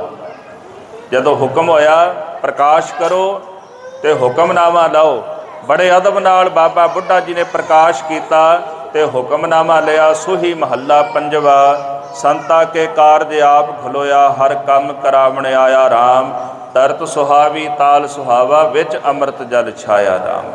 ਇਹ ਪਹਿਲਾ ਹੁਕਮਨਾਮਾ ਸੱਚਖੰਡ ਸ੍ਰੀ ਹਰਿਮੰਦਰ ਸਾਹਿਬ ਆਇਆ। ਦਾਸ ਨੇ ਜਿਹੜੀ ਮੁੱਢ ਵਿੱਚ ਬੇਨਤੀ ਕੀਤੀ, ਪ੍ਰਕਾਸ਼ ਦਾ ਮਤਲਬ ਹੀ ਉਜਾਲਾ ਹੈ। ਮੇਰੇ ਪਾਤਸ਼ਾਹ ਨੇ ਸ੍ਰੀ ਹਰਿਮੰਦਰ ਸਾਹਿਬ ਵਿਖੇ ਬਾਣੀ ਦਾ ਉਜਾਲਾ ਕਰ ਦਿੱਤਾ। ਇਸ ਉਜਾਲੇ ਨੇ ਸੰਸਾਰ ਭਰ ਦੇ ਸਿੱਖਾਂ ਦੀ ਅਗਿਆਨਤਾ ਮਿਟਾ ਦਿੱਤੀ ਹੈ। ਗਿਆਨ ਅੰਜਨ ਗੁਰ ਦੀਆ, ਗਿਆਨ ਅੰਧੇਰ ਵਿਨਾਸ਼, ਹਰ ਕਿਰਪਾ ਤੇ ਸੰਤ ਭੇਟਿਆ, ਨਾਨਕ ਮਨ ਪ੍ਰਗਾਸ। ਜਦੋਂ ਹਿਰਦੇ ਵਿੱਚ ਪ੍ਰਕਾਸ਼ ਹੁੰਦਾ ਹੈ ਫਿਰ ਜੀਵਨ ਦਾ ਮਕਸਦ ਪਤਾ ਲੱਗਦਾ ਹੈ। ਜਿੰਨੀ ਦੇਰ ਅਗਿਆਨਤਾ ਬਣੀ ਰਹੇ ਜੀਵਨ ਦਾ ਮਕਸਦ ਪਤਾ ਨਹੀਂ ਲੱਗਦਾ। ਪਰ ਸਾਹਿਬ ਨੇ ਹੁਕਮ ਕੀਤਾ ਵੀ ਗੁਰੂ ਗ੍ਰੰਥ ਸਾਹਿਬ ਜੀ ਦੀ ਬਾਣੀ ਦੇ ਲੜ ਅਸੀਂ ਸਾਰਿਆਂ ਨੇ ਲੱਗਣਾ, ਬਾਣੀ ਦੇ ਨਾਲ ਜੁੜਨਾ। ਸਾਹਿਬ ਜਾਨ ਅਦਾਇਬ ਧਰੇ ਹੈ, ਇਹਨਾਂ ਨੂੰ ਕਰਤਾਰ ਜਾਣ ਕੇ, ਮਾਲਕ ਜਾਣ ਕੇ ਗੁਰੂ ਗ੍ਰੰਥ ਸਾਹਿਬ ਦਾ ਸਤਿਕਾਰ ਗੁਰਸਿੱਖਾਂ ਨੇ ਕਰਨਾ। ਬਾਣੀ ਦਾ ਇੱਕ ਇੱਕ ਜਿਹੜਾ ਅੱਖਰ ਇਹ ਸਤਿਗੁਰਾਂ ਦੇ ਅੰਗ ਨੇ, ਇਹਨਾਂ ਦਾ ਇਸ ਤਰ੍ਹਾਂ ਸਤਿਕਾਰ ਕਰਨਾ ਜੈਸੇ ਮਹਾਰਾਜ ਜੀ ਦਾ ਸਰੂਪ ਹੋਵਣ। ਭਾਈ ਨੰਦ ਲਾਲ ਜੀ ਕਹਿੰਦੇ ਪਾਤਸ਼ਾਹ ਜੇ ਤੁਹਾਡੇ ਦਰਸ਼ਨ ਕਰਨੇ ਹੋਵਣ, ਮਹਾਰਾਜ ਕਹਿੰਦੇ ਗੁਰੂ ਗ੍ਰੰਥ ਸਾਹਿਬ ਦੇ ਦੀਦਾਰ ਕਰਿਓ। ਤੀਨ ਰੂਪ ਹੈ ਮੋਹੇ ਕੋ ਸੁਨੋ ਨੰਦ ਚਿਤ ਲਾਏ, ਸਰਗੁਣ ਨਿਰਗੁਣ ਗੁਰ ਸ਼ਬਦ ਹੈ। ਮੇਰਾ ਸਰੂਪ ਸਰਗੁਣ ਵੀ ਹੈ, ਨਿਰਗੁਣ ਵੀ ਹੈ ਤੇ ਗੁਰੂ ਦਾ ਸ਼ਬਦ ਵੀ ਹੈ। ਨਿਰਗੁਣ ਸਰੂਪ ਜਿਹੜਾ ਤਿੰਨਾਂ ਗੁਣਾਂ ਤੋਂ ਪਰੇ ਹੈ, ਸੂਖਮ ਤੋਂ ਸੂਖਮ ਹੈ, ਵਿਸ਼ਾਲ ਤੋਂ ਵਿਸ਼ਾਲ ਹੈ, ਮਨ ਬੁੱਧ ਚਿੱਤ ਤੋਂ ਪਰੇ ਹੈ। ਪਰ ਜਿਹੜਾ ਸਰਗੁਣ ਰੂਪ ਹੈ, ਭਾਈ ਨੰਦ ਲਾਲ ਜੀ ਕਹਿੰਦੇ ਮਹਾਰਾਜ ਸਰਗੁਣ ਰੂਪ ਕਿਹੜਾ ਹੈ? ਕਹਿੰਦੇ ਜੀ ਗੁਰਸਿੱਖ। ਆ ਜਿੰਨੇ ਵੀ ਆਪਾਂ ਬੈਠੇ ਆ ਗੁਰੂ ਨਾਨਕ ਸਾਹਿਬ ਮਹਾਰਾਜ ਸੱਚੇ ਪਾਤਸ਼ਾਹ ਜੀ ਦੇ ਚਰਨਾਂ ਵਿੱਚ, ਅਸੀਂ ਸਾਰੇ ਸਰਗੁਣ ਰੂਪ ਆ ਸਤਿਗੁਰਾਂ ਦਾ, ਕਿਉਂਕਿ ਵਿੱਚ ਸੰਗਤ ਹਰ ਪ੍ਰਭ ਵਸੈ ਜੀਓ। ਸੰਗਤ ਵਿੱਚ ਹਰੀ ਆਪ ਵਸਦਾ। ਗੁਰਸਿੱਖਾਂ ਅੰਦਰ ਸਤਿਗੁਰ ਵਰਤੈ, ਗੁਰਸਿੱਖਾਂ ਵਿੱਚ ਸਤਿਗੁਰੂ ਵਰਤਦਾ। ਪਰ ਉੱਥੇ ਨਾਲ ਇੱਕ ਬਚਨ ਵੀ ਲਿਖਿਆ ਹੈ, ਜਿਹੜਾ ਗੁਰਸਿੱਖ ਨਿਤਨੇਮੀ ਹੈ, ਰਹਿਤ ਵਿੱਚ ਪ੍ਰਪੱਕ ਰਹਿੰਦਾ ਹੈ। ਜਿਹੜਾ ਗੁਰੂ ਤੇ ਭਰੋਸਾ ਰੱਖਦਾ ਹੈ, ਮਹਾਰਾਜ ਕਹਿੰਦੇ ਉਹ ਜਿਹੜਾ ਗੁਰਸਿੱਖ ਗੁਰੂ ਦਾ ਸਰਗੁਣ ਰੂਪ ਹੈ। ਉਸ ਗੁਰਸਿੱਖ ਦੇ ਦੀਦਾਰ ਕਰਨੇ ਮੇਰੇ ਦੀਦਾਰ ਦੇ ਤੁਲ ਨੇ। ਤਾਂ ਉਹਨਾਂ ਨੂੰ ਮਹਾਰਾਜ ਨੇ ਫਿਰ ਗੁਰਸਿੱਖਾਂ ਦੇ ਸੰਗ੍ਰਹਿ ਨੂੰ ਪੰਥ ਆਖਿਆ। ਇਹ ਜਿਹੜਾ ਪੰਥ ਹੈ ਇਹ ਗੁਰੂ ਦਾ ਹੀ ਰੂਪ ਹੈ, ਤੁਸੀਂ ਇਹਦੇ ਦੀਦਾਰ ਕਰਨੇ ਨੇ। ਤਾਂ ਹੀ ਤਾਂ ਕਿਹਾ ਜਾਂਦਾ ਜੀ ਦੀਦਾਰ ਖਾਲਸੇ ਕਾ, ਖਾਲਸੇ ਦਾ ਦੀਦਾਰ ਗੁਰੂ ਦਾ ਦੀਦਾਰ ਹੈ। ਜਿਨ੍ਹਾਂ ਨੇ ਪੰਥ ਦੇ ਦੀਦਾਰ ਕਰ ਲਏ ਉਹਨਾਂ ਨੂੰ 10 ਪਾਤਸ਼ਾਹੀਆਂ ਦੇ ਦੀਦਾਰ ਪ੍ਰਾਪਤ ਹੁੰਦੇ ਨੇ। ਤੇ ਗੁਰੂ ਗੋਬਿੰਦ ਸਿੰਘ ਸਾਹਿਬ ਜੀ ਮਹਾਰਾਜ ਨੇ ਖਾਲਸੇ ਨੂੰ ਗੁਰੂ ਗ੍ਰੰਥ ਸਾਹਿਬ ਦੀ ਤਾਬਿਆ ਕਰ ਦਿੱਤਾ। ਗੁਰੂ ਗ੍ਰੰਥ ਸਾਹਿਬ ਜੀ ਦੀ ਤਾਬਿਆ ਖਾਲਸਾ ਹੈ। ਗੁਰੂ ਗ੍ਰੰਥ ਸਾਹਿਬ ਜੀ ਮਹਾਰਾਜ ਸਾਡੇ ਇਸ਼ਟ ਨੇ ਤੇ ਸਾਰਾ ਸੰਸਾਰ ਖਾਲਸੇ ਦੇ ਤਾਬਿਆ ਮਹਾਰਾਜ ਨੇ ਕਰ ਦਿੱਤਾ ਹੈ। ਜਿਹੜਾ ਗੁਰੂ ਗ੍ਰੰਥ ਸਾਹਿਬ ਦੀ ਤਾਬਿਆ ਰਹੇਗਾ ਸਾਰਾ ਸੰਸਾਰ ਉਹਨਾਂ ਦੀ ਤਾਬਿਆ ਰਹੇਗਾ। ਕਦੇ ਭਾਈ ਗੁਰਦਾਸ ਜੀ ਨੂੰ ਪੁੱਛੋ, ਭਾਈ ਗੁਰਦਾਸ ਜੀ ਕਹਿੰਦੇ ਜਿਹੜਾ ਗੁਰਸਿੱਖ ਗੁਰੂ ਦੇ ਚਰਨਾਂ ਵਿੱਚ ਚੱਲ ਕੇ ਆਉਂਦਾ ਹੈ ਸਾਰਾ ਸੰਸਾਰ ਉਹਦੇ ਚਰਨਾਂ ਵਿੱਚ ਚੱਲ ਕੇ ਆਉਂਦਾ ਹੈ। ਜਿਹੜਾ ਗੁਰਸਿੱਖ ਆਪਣੇ ਗੁਰੂ ਦੀ ਪੂਜਾ ਕਰਦਾ ਹੈ ਸਾਰਾ ਸੰਸਾਰ ਉਹਦੀ ਪੂਜਾ ਕਰਦਾ ਹੈ। ਜਿਹੜਾ ਗੁਰੂ ਨੂੰ ਨਮਸਕਾਰ ਕਰਦਾ ਹੈ ਸਾਰਾ ਸੰਸਾਰ ਉਹਨੂੰ ਨਮਸਕਾਰ ਕਰਦਾ ਹੈ। ਤੇ ਗੁਰਮੁਖੋ ਜਿਹੜਾ ਗੁਰੂ ਗ੍ਰੰਥ ਸਾਹਿਬ ਜੀ ਦੀ ਤਾਬਿਆ ਰਹੇਗਾ ਸਾਰਾ ਸੰਸਾਰ ਉਹਦੀ ਤਾਬਿਆ ਰਹੇਗਾ। ਇੰਨੀ ਵਡਿਆਈ ਹੈ ਧੰਨ ਗੁਰੂ ਗ੍ਰੰਥ ਸਾਹਿਬ ਸੱਚੇ ਪਾਤਸ਼ਾਹ ਮਹਾਰਾਜ ਜੀ ਦੀ। ਇਹ ਜਿਹੜਾ ਸੂਖਮ ਜਿਹਾ ਇਤਿਹਾਸ ਮੈਂ ਤੁਹਾਡੇ ਨਾਲ ਸਾਂਝਾ ਕੀਤਾ। ਮਹਾਰਾਜ ਗੁਰੂ ਅਰਜਨ ਦੇਵ ਸਾਹਿਬ ਸੱਚੇ ਪਾਤਸ਼ਾਹ ਨੇ ਬਹੁਤ ਮਿਹਨਤ ਕਰਕੇ, ਬਹੁਤ ਸਾਰੇ ਗ੍ਰੰਥ ਸਨ, ਗੁਰਬਾਣੀ ਦੀਆਂ ਪੋਥੀਆਂ ਸਨ, ਲਿਖੇ ਹੋਏ ਗੁਰਸਿੱਖਾਂ ਦੇ ਸ਼ਬਦ ਸਨ, ਜਿਨ੍ਹਾਂ ਦੀ ਪਰਖ ਕਰਕੇ ਬੜੇ ਸੁਚੱਜੇ ਢੰਗ ਨਾਲ, ਬੜੀ ਸੁੰਦਰਤਾ ਦੇ ਨਾਲ ਸਾਰੀ ਬਾਣੀ ਗੁਰੂ ਗ੍ਰੰਥ ਸਾਹਿਬ ਵਿੱਚ ਮਹਾਰਾਜ ਵਿੱਚ ਦਰਜ ਕੀਤੀ। ਅੱਜ ਮਹਾਰਾਜ ਧੰਨ ਸ਼੍ਰੀ ਗੁਰੂ ਅਰਜਨ ਦੇਵ ਸਾਹਿਬ ਜੀ ਦਾ ਪਾਵਨ ਪਵਿੱਤਰ ਗੁਰਿਆਈ ਪੁਰਬ ਵੀ ਹੈ। ਕੱਲ੍ਹ ਗੁਰੂ ਰਾਮਦਾਸ ਮਹਾਰਾਜ ਜੀ ਦਾ ਪਾਵਨ ਜੋਤੀ ਜੋਤ ਪੁਰਬ ਹੈ। ਸਤਿਗੁਰੂ ਸੱਚੇ ਪਾਤਸ਼ਾਹ ਮਹਾਰਾਜ ਤਾਂ ਜਨਮਤ ਗੁਰਮਤਿ ਬ੍ਰਹਮ ਪਛਾਣਿਓ, ਜੋ ਜਨਮ ਤੋਂ ਹੀ ਬ੍ਰਹਮ ਗਿਆਨ ਨੂੰ ਪ੍ਰਾਪਤ ਕਰਨ ਵਾਲੇ ਸਨ। ਜਨਮ ਤੋਂ ਹੀ ਜਿਨ੍ਹਾਂ ਨੂੰ ਜਨਮ ਦੇ ਵਿੱਚੋਂ ਹੀ ਵਰ ਪ੍ਰਾਪਤ ਹੋਇਆ ਸੀ, ਦੋਇਤਾ ਬਾਣੀ ਕਾ ਬੋਇਤਾ। ਪ੍ਰਿੰਸੀਪਲ ਸਤਬੀਰ ਸਿੰਘ ਜੀ ਲਿਖਦੇ ਵੀ ਇੱਕ ਦਿਨ ਮਹਾਰਾਜ ਜੀ ਓਗਰਾ ਛਕ ਰਹੇ ਸਨ ਗੁਰੂ ਅਮਰਦਾਸ ਸਾਹਿਬ ਜੀ, ਤੇ ਪਾਤਸ਼ਾਹ ਨਾਲ ਰਿੜਦੇ ਰਿੜਦੇ ਸਾਹਿਬ ਜੀ ਦੇ ਕੋਲ ਆ ਗਏ। ਗੁਰਸਿੱਖਾਂ ਨੇ ਚੁੱਕਿਆ ਤੇ ਬਾਹਰ ਵਿਹੜੇ 'ਚ ਛੱਡ ਆਏ। ਕਹਿੰਦੇ ਰਿੜਦੇ ਰਿੜਦੇ ਫਿਰ ਆ ਗਏ ਮਹਾਰਾਜ, ਫਿਰ ਚੁੱਕਿਆ ਫਿਰ ਬਾਹਰ ਛੱਡ ਆਏ ਮਹਾਰਾਜ ਜੀ, ਫਿਰ ਰਿੜਦੇ ਆ ਗਏ। ਸਤਿਗੁਰੂ ਕਹਿੰਦੇ ਰਹਿਣ ਦਿਓ। ਤੇ ਗੁਰੂ ਅਰਜਨ ਦੇਵ ਜੀ ਮਹਾਰਾਜ ਨੇ ਆਪਣੇ ਨਾਨਾ ਗੁਰੂ ਅਮਰਦਾਸ ਸਾਹਿਬ ਜੀ ਦੀ ਥਾਲ ਵਿੱਚ ਦੋਨੇ ਹੱਥ ਪਾ ਕੇ ਨਾ ਉਗਰਾ ਖਿਲਾਰਨਾ ਸ਼ੁਰੂ ਕਰ ਦਿੱਤਾ। ਤੇ ਸਤਿਗੁਰੂ ਜੀ ਕਹਿੰਦੇ ਠਹਿਰੋ ਥਾਲ ਦਿਆ ਮਾਲਕਾ, ਇਹ ਥਾਲ ਤੇਰਾ ਹੀ ਹੈ ਪਰ ਅਜੇ ਸਮਾਂ ਨਹੀਂ ਆਇਆ। ਹੈ ਥਾਲ ਤੇਰਾ ਹੀ ਹੈ ਪਰ ਸਮਾਂ ਨਹੀਂ ਆਇਆ। ਜਦੋਂ ਸਮਾਂ ਆਵੇਗਾ ਇੱਦਾਂ ਹੀ ਦਾਤਾਂ ਵੰਡੇਗਾ ਸੰਸਾਰ ਨੂੰ। ਇਹ ਬਚਪਨ ਵਿੱਚ ਵਰ ਪ੍ਰਾਪਤ ਹੋਇਆ। ਇੱਕ ਦਿਨ ਮਹਾਰਾਜ ਦੇ ਮੰਜੇ 'ਤੇ ਚੜ੍ਹਨ ਲੱਗੇ, ਸਤਿਗੁਰੂ ਆਰਾਮ ਕਰਦੇ ਸਨ ਤੇ ਕਹਿੰਦੇ ਪੈਰ ਨਾ ਉੱਪਰ ਰੱਖਿਆ ਜਾਏ, ਕਿਉਂਕਿ ਛੋਟੇ ਸਨ ਮਹਾਰਾਜ ਜੀ, ਅਜੇ ਰਿੜਦੇ ਸਨ ਤੇ ਮੰਜੇ ਦੇ ਸਹਾਰੇ ਖੜਾ ਹੋ ਜਾਂਦੇ ਸਨ। ਜਦੋਂ ਪੈਰ ਉੱਪਰ ਰੱਖਣ ਲੱਗੇ ਮਹਾਰਾਜ ਕਹਿੰਦੇ ਇਹ ਵੀ ਆਸਣ ਤੇਰਾ ਹੀ ਹੈ ਪਰ ਅਜੇ ਸਮਾਂ ਨਹੀਂ ਆਇਆ, ਸਮਾਂ ਆਵੇਗਾ ਇਹ ਤੈਨੂੰ ਹੀ ਪ੍ਰਾਪਤ ਹੋਣਾ ਹੈ। ਜਿੰਨੀਆਂ ਜ਼ਿਆਦੀਆਂ ਬਖਸ਼ਿਸ਼ਾਂ ਮਹਾਰਾਜ ਗੁਰੂ ਅਰਜਨ ਦੇਵ ਸਾਹਿਬ ਜੀ ਨੇ ਪ੍ਰਾਪਤ ਕੀਤੀਆਂ ਉਹ ਆਪਣੇ ਨਾਨਾ ਗੁਰੂ ਅਮਰਦਾਸ ਸਾਹਿਬ ਜੀ ਦੀ ਛਤਰ ਛਾਇਆ ਤੋਂ ਪ੍ਰਾਪਤ ਕੀਤੀਆਂ ਨੇ। ਤੇ ਜਦੋਂ ਫਿਰ ਪਾਤਸ਼ਾਹ ਜੀ ਤਖਤ 'ਤੇ ਬੈਠੇ ਨਾ, ਉਹ ਜਿਹੜੇ ਬਚਨ ਮਹਾਰਾਜ ਗੁਰੂ ਅਮਰਦਾਸ ਸਾਹਿਬ ਜੀ ਨੇ ਕੀਤੇ, ਕੱਲਾ ਕੱਲਾ ਬਚਨ ਫੁਰਿਆ ਸਾਹਿਬਾਂ ਦਾ।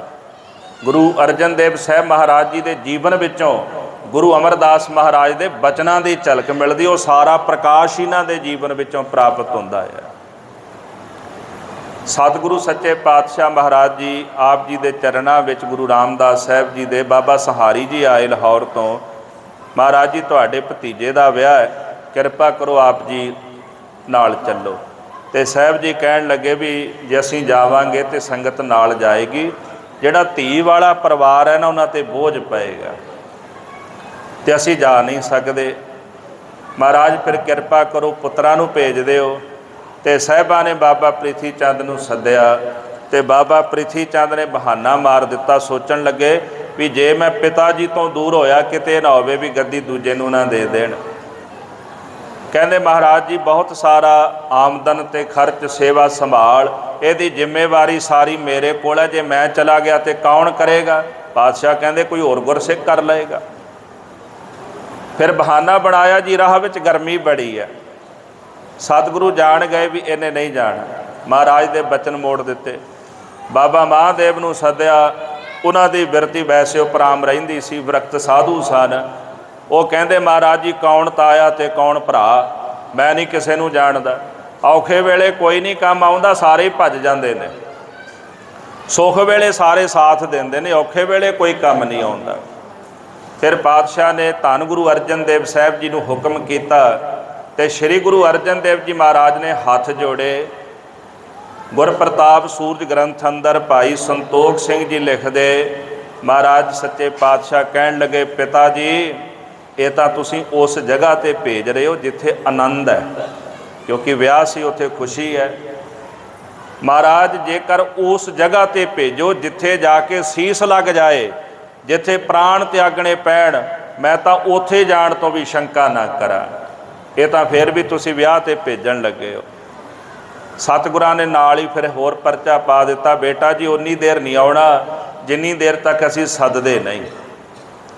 ਸਤਿਗੁਰ ਜੀ ਲਾਹੌਰ ਗਏ, ਵਿਆਹ ਹੋਇਆ ਭਰਾ ਦਾ, ਤੇ ਵਿਆਹ ਤੋਂ ਬਾਅਦ ਮਹਾਰਾਜ ਜੀ ਧਰਮਸ਼ਾਲਾ ਵਿੱਚ ਆ ਕੇ ਬਿਰਾਜਮਾਨ ਹੋ ਗਏ।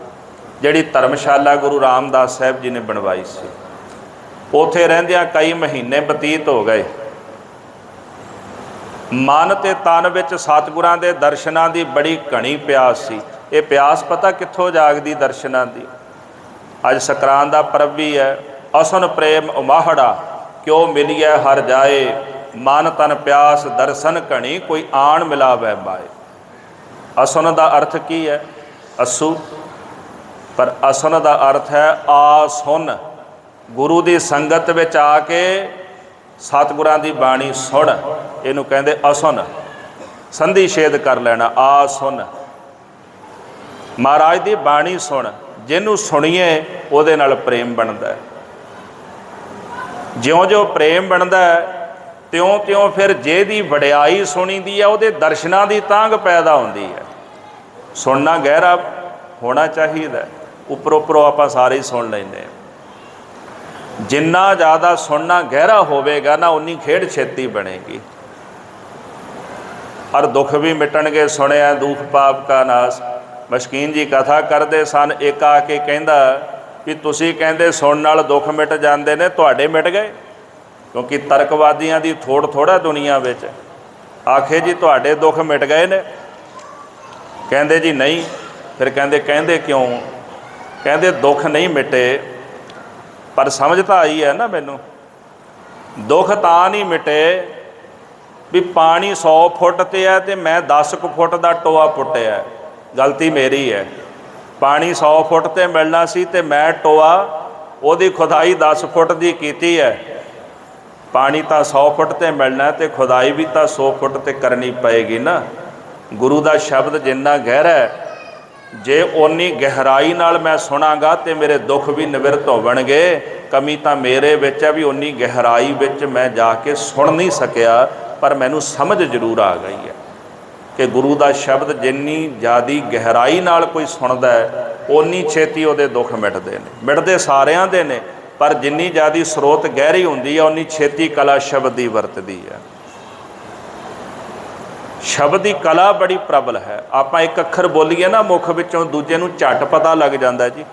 ਉਂਝ ਇਸ਼ਾਰੇ ਕਰੇ ਜਾਈਏ ਅਗਲੇ ਨੂੰ ਪਤਾ ਨਹੀਂ ਲੱਗਦਾ। ਇਹ ਸ਼ਬਦ ਦੀ ਸ਼ਕਤੀ ਹੈ। ਨਹੀਂ ਪਤਾ ਆਪਾਂ ਜ਼ਬਾਨ ਨਾਲ ਬੋਲਾਂਗੇ, ਝੱਟ ਦੂਜੇ ਨੂੰ ਪਤਾ ਲੱਗ ਜਾਂਦਾ। ਦੂਜਾ ਬੋਲਦਾ, ਸਾਨੂੰ ਝੱਟ ਪਤਾ ਲੱਗ ਜਾਂਦਾ ਆ। ਇਹ ਸ਼ਬਦ ਦੀ ਤਾਕਤ ਹੈ। ਇਹ ਸ਼ਬਦ ਕੀ ਹੈ? ਇਹ ਬ੍ਰਹਮ ਤੋਂ ਆਇਆ। ਇਹ ਉਹ ਅਨਾਹਦ ਨਾਦ ਹੈ ਜਿਸ ਅਨਾਹਦ ਨਾਦ ਨਾਲ ਸਾਰੀ ਸ੍ਰਿਸ਼ਟੀ ਦੀ ਰਚਨਾ ਪਰਮੇਸ਼ਰ ਨੇ ਕੀਤੀ। ਓਅੰਕਾਰ ਬ੍ਰਹਮਾ ਉਤਪਤ, ਓਅੰਕਾਰ ਕੀਆ ਜਿਨ ਚਿੱਤ। ਇਹ ਸਭ ਨਾਦ ਉੱਥੋਂ ਹੀ ਆ ਰਹੇ ਨੇ। ਜਿੰਨੇ ਵੀ ਮਨੁੱਖ ਬੋਲ ਰਹੇ ਨੇ ਇਹ ਸਭ ਨਾਦ ਪਰਮੇਸ਼ਰ ਤੋਂ ਹੀ ਪੈਦਾ ਹੋ ਰਹੇ ਨੇ। ਉਹ ਕਿਤੇ ਅਨਾਹਦ ਨਾਦ ਹੋ ਕਰਕੇ ਬੋਲ ਰਿਹਾ, ਕਿਤੇ ਆਹਦ ਨਾਦ ਹੋ ਕਰਕੇ ਉਹ ਬੋਲ ਰਿਹਾ। ਬੋਲ ਉਹੀ ਰਿਹਾ ਸਾਰੇ ਪਾਸੇ, ਅਕਾਲ ਪੁਰਖ ਵਾਹਿਗੁਰੂ ਪਰਮੇਸ਼ਰ ਆਪ। ਤੋਂ ਕਹਿਣ ਤੋਂ ਭਾਵ ਸਰੋਤ ਜਿੰਨੀ ਗਹਿਰੀ ਮਨੁੱਖ ਦੀ ਹੁੰਦੀ ਓਨੀ ਕਲਾ ਛੇਤੀ ਵਰਤਦੀ ਹੈ।